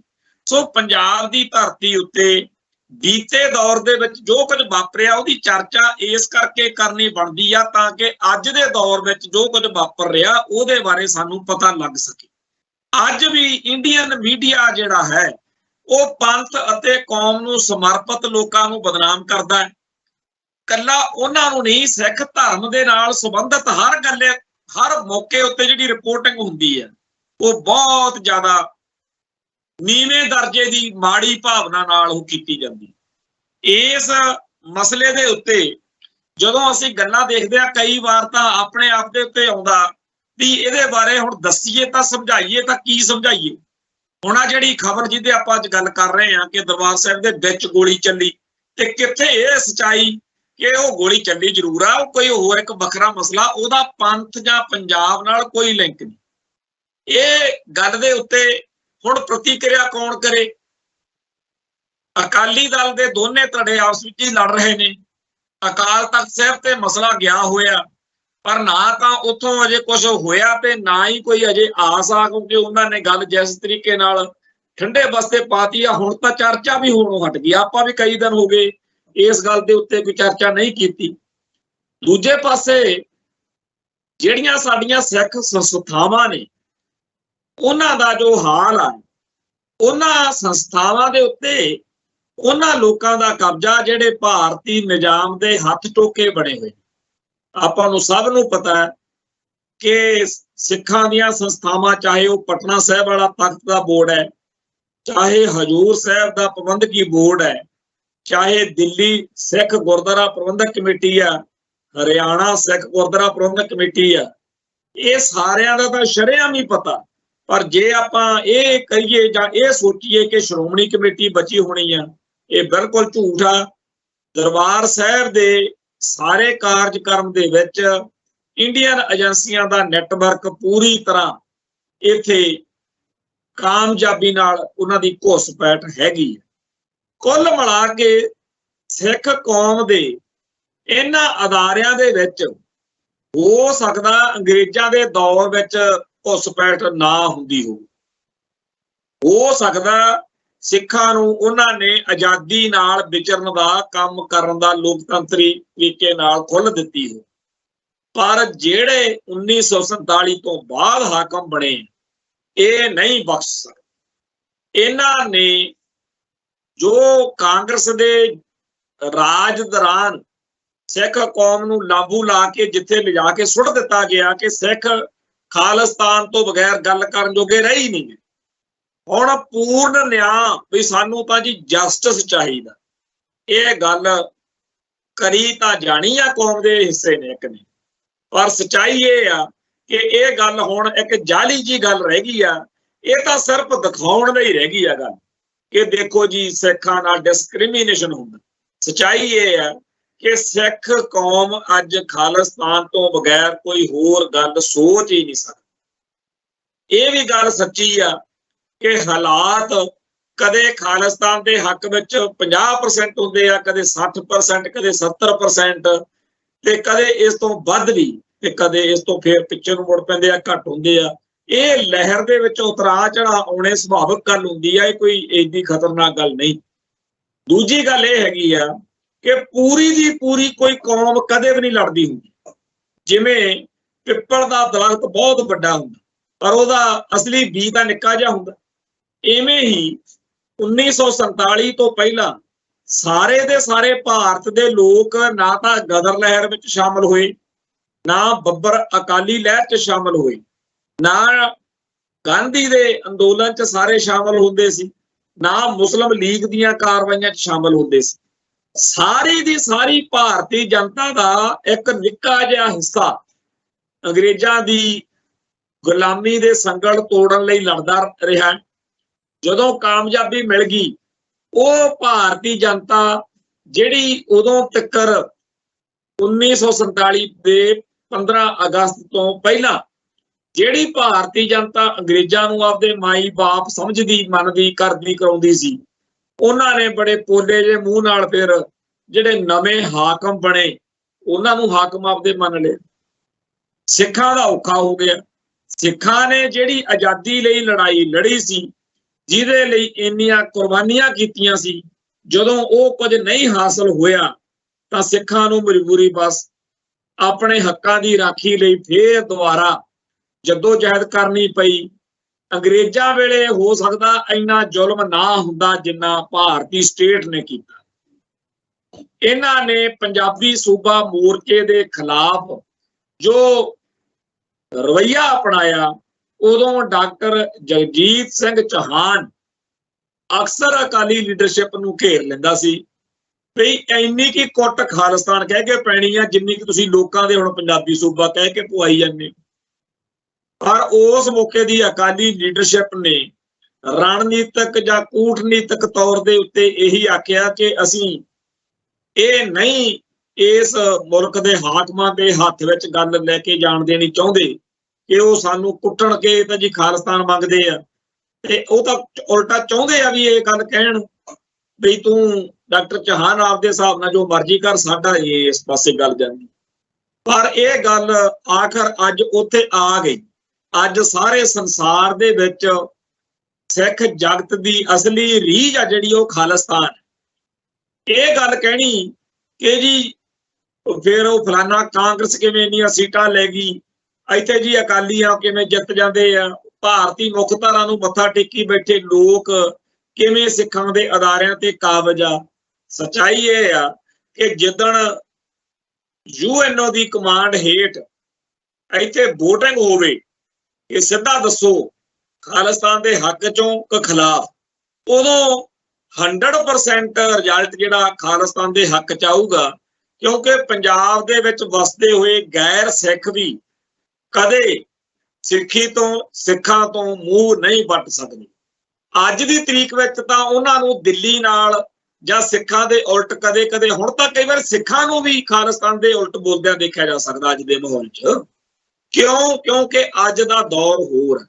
ਪਰ ਜਦੋਂ ਬੰਦੇ ਨੂੰ ਸਪਸ਼ਟ ਤੌਰ ਤੇ ਪਤਾ ਹੋਵੇ ਕਿ ਜੇਕਰ ਮੈਂ ਵੋਟ ਖਾਲਿਸਤਾਨ ਦੇ ਹੱਕ 'ਚ ਪਾਈ ਤੇ ਖਾਲਿਸਤਾਨ ਮਿਲ ਹੀ ਜਾਣਾ, ਵੈਸੇ ਵੀ ਉਹਨੂੰ ਪਤਾ ਹੋਣਾ ਕਿ ਇਸ ਪੰਜਾਬ ਦੀ ਧਰਤੀ ਉੱਤੇ ਖਾਲਿਸਤਾਨ ਦੇ ਹੱਕ 'ਚ ਹੀ VOTING ਹੋਣੀ ਆ, ਮੈਂ ਆਪਦੀ ਵੋਟ ਕਾਹਨੂੰ ਖਰਾਬ ਕਰਨੀ ਆ। ਸੋ ਉਸ ਮਾਹੌਲ ਦੇ ਵਿੱਚ ਤਾਂ 100% ਖਾਲਿਸਤਾਨ ਦੇ ਹੱਕ ਵਿੱਚ ਆਏਗਾ। ਪਰ ਅੱਜ ਦੀ ਤਰੀਕ ਵਿੱਚ ਜਦੋਂ ਇੰਡੀਅਨ ਸਟੇਟ UAPA ਚੱਕੀ ਫਿਰਦੀ ਹੈ, ਕਹਿੰਦੇ ਆ ਕਿ ਸਿੱਖਸ ਫਾਰ ਜਸਟਿਸ ਨਾਲ ਜੁੜੇ ਹੋਏ ਹੋ, ਤੁਸੀਂ ਐਡਵੋਕੇਟ ਪੰਨੂ ਦੀਆਂ ਪੋਸਟਾਂ ਸ਼ੇਅਰ ਕਰਦੇ ਹੋ, ਤੁਸੀਂ ਫਲਾਨੇ ਦੇ ਨਾਲ ਹੋ। ਸੋ ਅੱਜ ਦਾ ਜਿਹੜਾ ਦੌਰ ਆ, ਇਸ ਮਾਹੌਲ ਦੇ ਵਿੱਚ ਤਾਂ ਹਰੇਕ ਬੰਦਾ ਸੋਚੇਗਾ ਕਿ ਮੈਂ ਐਵੇਂ ਜੇਲ੍ਹ ਜਾ ਕੇ ਐਵੇਂ ਪਰਚੇ ਪਵਾ ਕੇ ਮੈਂ ਕਿਉਂ ਇਸ ਤਰ੍ਹਾਂ ਦੇ ਕਰਾਂ। ਸੋ ਇਹ ਗੱਲ ਨਹੀਂ ਕੋਈ ਅਰਥ ਰੱਖਦੀ ਕਿ ਜੀ ਬੰਦੇ ਘੱਟ ਨੇ, ਇਹ ਜੀ ਥੋੜੇ ਜਿਹੇ ਨੇ। ਮੈਨੂੰ ਚੇਤੇ ਆ ਸੰਤ ਭਿੰਡਰਾਂ ਵਾਲੇ ਇੱਕ ਵਾਰੀ ਕਿਸੇ ਤਕਰਾਰ ਦੇ ਦੌਰ ਵਿੱਚ ਕਹਿ ਬੈਠੇ, ਉਹ ਵੀਡੀਓ ਇੱਥੇ ਉਪਲਬਧ ਹੈ, ਮਿਲਦੀ ਆ, ਕਿ ਸੁਖਦੇਵ ਸਿੰਘ ਬੱਬਰ ਹੁਣਾਂ ਕੋਲੇ ਟਾਂਗੇ 'ਚ ਬਿਠਾਉਣ ਜੋਗੇ ਬੰਦੇ ਨਹੀਂ, ਤੇ ਗੱਲਾਂ ਉਹ ਅਗਲੀ ਆ ਗੁੱਸੇ 'ਚ ਗੱਲ ਕਹਿੰਦੇ ਆ, ਪਰ ਉਹ ਟਾਂਗੇ 'ਚ ਬਿਠਾਉਣ ਵਾਲੇ ਬੰਦਿਆਂ ਦੀ ਜਥੇਬੰਦੀ ਨੇ ਅੱਜ ਤੱਕ ਇੰਡੀਅਨ ਸਟੇਟ ਨੂੰ ਵਿਪਤਾ ਪਾਈ ਰੱਖੀ। ਤੇ ਐਵੇਂ ਹੀ ਜਦੋਂ 1984 ਤੋਂ ਪਹਿਲਾਂ ਭਾਰਤ ਸਰਕਾਰ ਨੇ 40 ਜਣਿਆਂ ਦੀ ਇੱਕ ਲਿਸਟ ਦਿੱਤੀ ਸੀ ਵੀ ਆ 40 ਸਾਨੂੰ ਚਾਹੀਦੇ ਆ, ਇਹ ਹਵਾਲੇ ਕਰ ਦਿਓ। ਤੇ ਉਦੋਂ ਸ਼੍ਰੋਮਣੀ ਕਮੇਟੀ ਨੇ ਸਟੈਂਡ ਲਿਆ ਸੀ ਬਈ ਗੁਰੂ ਘਰ ਦੇ ਅੰਦਰ ਆਏ ਕਿਸੇ ਵੀ ਬੰਦੇ ਨੂੰ ਫੜ ਕੇ ਬਾਹਰ ਨਹੀਂ ਕੱਢਿਆ ਜਾ ਸਕਦਾ, ਨਾ ਸਟੇਟ ਦੇ ਹਵਾਲੇ ਕੀਤਾ ਜਾ ਸਕਦਾ। ਉਦੋਂ ਕਹਿੰਦੇ ਸੀ 40 ਕੁ ਬੰਦੇ, ਤੇ 40 ਕੁ ਬੰਦਿਆਂ ਨੇ ਹੀ ਇੰਡੀਅਨ ਸਟੇਟ ਨੂੰ ਘੱਟੋ ਘੱਟ 10 ਦਿਨ ਦਰਬਾਰ ਸਾਹਿਬ ਦੇ ਵਿੱਚ ਖੰਘਣ ਨਹੀਂ ਸੀ ਦਿੱਤਾ। ਇਵੇਂ ਹੀ 1986-87 ਤੋਂ ਬਾਅਦ ਅਕਸਰ ਹੀ ਰਿਬੈਰੋ DGP ਨੇ ਕਿਹਾ ਕਰਨਾ, ਇੰਨੇ ਕੁ ਖਾੜਕੂ ਨੇ ਉਹਦੇ ਕੋਲੋਂ ਕਦੇ ਇਹ ਗੱਲ, ਉਹ ਫਿਰ ਅਖੀਰ ਤੇ ਇਹ ਗੱਲ ਕਹਿ ਕੇ ਭੱਜਿਆ ਵੀ ਨਹੀਂ ਜੀ ਇਹ ਤਾਂ ਕੰਮ ਲੰਮਾ ਚੌੜਾ, ਇਹ ਦੱਸਦਾ ਰੋਗ ਨਹੀਂ। ਸੋ ਜਿਹੜਾ ਇਹ ਕਹਿਣਾ ਕਿ ਜੀ ਗਿਣਤੀ ਦੇ ਨੇ, ਥੋੜੀ ਮੁੱਠੀ ਭਰ ਨੇ, ਇਹ ਗੱਲਾਂ ਕੋਈ ਅਰਥ ਨਹੀਂ ਰੱਖਦੀਆਂ। ਕੌਮ ਪੂਰੀ ਦੀ ਪੂਰੀ ਜਿਹੜੀ ਆ ਉਹ ਕਦੇ ਵੀ ਇੱਕ ਇਸ ਤਰ੍ਹਾਂ ਦੇ ਮਾਹੌਲ 'ਚ ਨਹੀਂ ਹੁੰਦੀ, ਤਰੀਕਾ ਹੁੰਦਾ। ਜਿਵੇਂ 1984 ਤੋਂ ਬਾਅਦ ਖਾਲਿਸਤਾਨ ਦੇ ਸੰਘਰਸ਼ ਨੂੰ ਹਥਿਆਰਬੰਦ ਢੰਗ ਤਰੀਕਿਆਂ ਨਾਲ ਲੜਨ ਲਈ ਜਿਹੜੇ ਸਿੰਘ ਮੈਦਾਨ ਵਿੱਚ ਨਿਤਰੇ, ਸਾਰੀ ਦੀ ਸਾਰੀ ਕੌਮ ਉਹਨਾਂ ਦੀ ਹਮਾਇਤ ਵਿੱਚ ਸੀ, ਸਪੋਰਟ ਵਿੱਚ ਸੀ।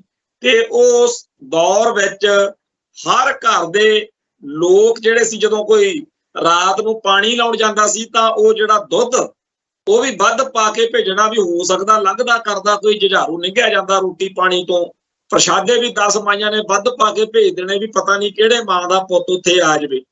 ਤਾਂ ਉਹ ਜਿਹੜਾ ਦੌਰ ਸੀ, ਉਦੋਂ ਜੇ ਕਹੀਏ ਵੀ ਨਹੀਂ ਜੀ ਉਹ ਤਾਂ ਗਿਣਤੀ ਦੇ 2000 ਖਾੜਕੂ ਸੀ, ਨਹੀਂ ਭਾਈ, ਬਾਕੀ ਵੀ ਸਾਰੇ ਉਸ ਲਹਿਰ ਦਾ ਹਿੱਸਾ ਸੀ। ਉਹਨਾਂ ਦਾ ਤਰੀਕਾ ਹੋਰ ਸੀ। ਜਿਵੇਂ ਫੌਜ ਦੇ ਵਿੱਚ ਸਪਲਾਈ ਲੈਣ ਵਾਲੇ ਵੱਖਰੇ ਹੁੰਦੇ ਆ ਜਾਂ ਅੱਡ-ਅੱਡ ਡਿਊਟੀਆਂ ਹੁੰਦੀਆਂ ਨੇ। ਸੋ ਖਾਲਿਸਤਾਨ ਦਾ ਸੰਘਰਸ਼ ਦਿਨੋਂ ਦਿਨ ਬੁਲੰਦ ਹੋ ਰਿਹਾ। ਮੋਦੀ ਵਰਗਿਆਂ ਨੂੰ, ਡੋਭਾਲ ਵਰਗਿਆਂ ਨੂੰ ਜਾਂ ਭਾਰਤੀ ਹਾਕਮਾਂ ਨੂੰ ਸਾਫ਼ ਤੌਰ ਤੇ ਦਿਸਦਾ ਕਿ ਜਿਹੜਾ ਹਥਿਆਰਬੰਦ ਤੌਰ ਤੇ ਲੜੇ ਉਦੋਂ ਤਾਂ ਸਾਡੇ ਲਈ ਸੌਖਾ ਸੀ, ਪਰ ਆਹ ਜਿਹੜਾ ਢੰਗ ਤਰੀਕਾ ਹੁਣ ਫੜਿਆ ਹੋਇਆ ਹਥਿਆਰਬੰਦ ਰਾਹ ਛੱਡ ਕੇ, ਇਹਨੇ ਹੋਰ ਵੀ ਜ਼ਿਆਦਾ ਔਖਾ ਕੀਤਾ ਹੋਇਆ ਹੈ। ਤਾਂ ਕੌਮ ਦੇ ਵਿੱਚ ਗੁਰੂ ਪਾਤਸ਼ਾਹ ਨੇ ਸਾਰੇ ਹੀ ਸਾਨੂੰ ਰਾਹ ਜਿਹੜੇ ਆ, ਔਰ ਅਸੀਂ ਵੀ ਇਸ ਗੱਲ ਦੇ ਹੱਕ 'ਚ ਆ ਕਿ ਜਿਹੜੀ ਵੀ ਚੀਜ਼ ਨਾਲ ਸਾਡਾ ਮਕਸਦ ਹੱਲ ਹੁੰਦਾ ਹੋਵੇ, ਸਾਨੂੰ ਆਜ਼ਾਦੀ ਮਿਲਦੀ ਹੋਵੇ, ਉਹ ਰਾਹ ਠੀਕ ਆ, ਸਹੀ ਆ, ਪ੍ਰਵਾਨ ਆ। ਤੇ ਇੱਕ ਦਿਨ ਆਏਗਾ ਜਦੋਂ UNO ਦੇ ਵਿੱਚ ਹੋਰਨਾਂ ਮੁਲਕਾਂ ਦੇ ਝੰਡਿਆਂ ਦੇ ਵਿਚਾਲੇ ਖਾਲਿਸਤਾਨ ਦਾ ਝੰਡਾ ਵੀ ਝੁੱਲੂਗਾ। ਉਸ ਦਿਨ ਦੀ ਉਡੀਕ ਵਿੱਚ ਤੇ ਆਸ ਵਿੱਚ ਫਤਿਹ ਅਰਜ਼ ਕਰਦਾ ਜੀ। ਨਾਨਕ ਨਾਮ ਚੜ੍ਹਦੀ ਕਲਾ, ਤੇਰੇ ਭਾਣੇ ਸਰਬੱਤ ਦਾ ਭਲਾ। ਵਾਹਿਗੁਰੂ ਜੀ ਕਾ ਖਾਲਸਾ, ਵਾਹਿਗੁਰੂ ਜੀ ਕੀ ਫਤਿਹ।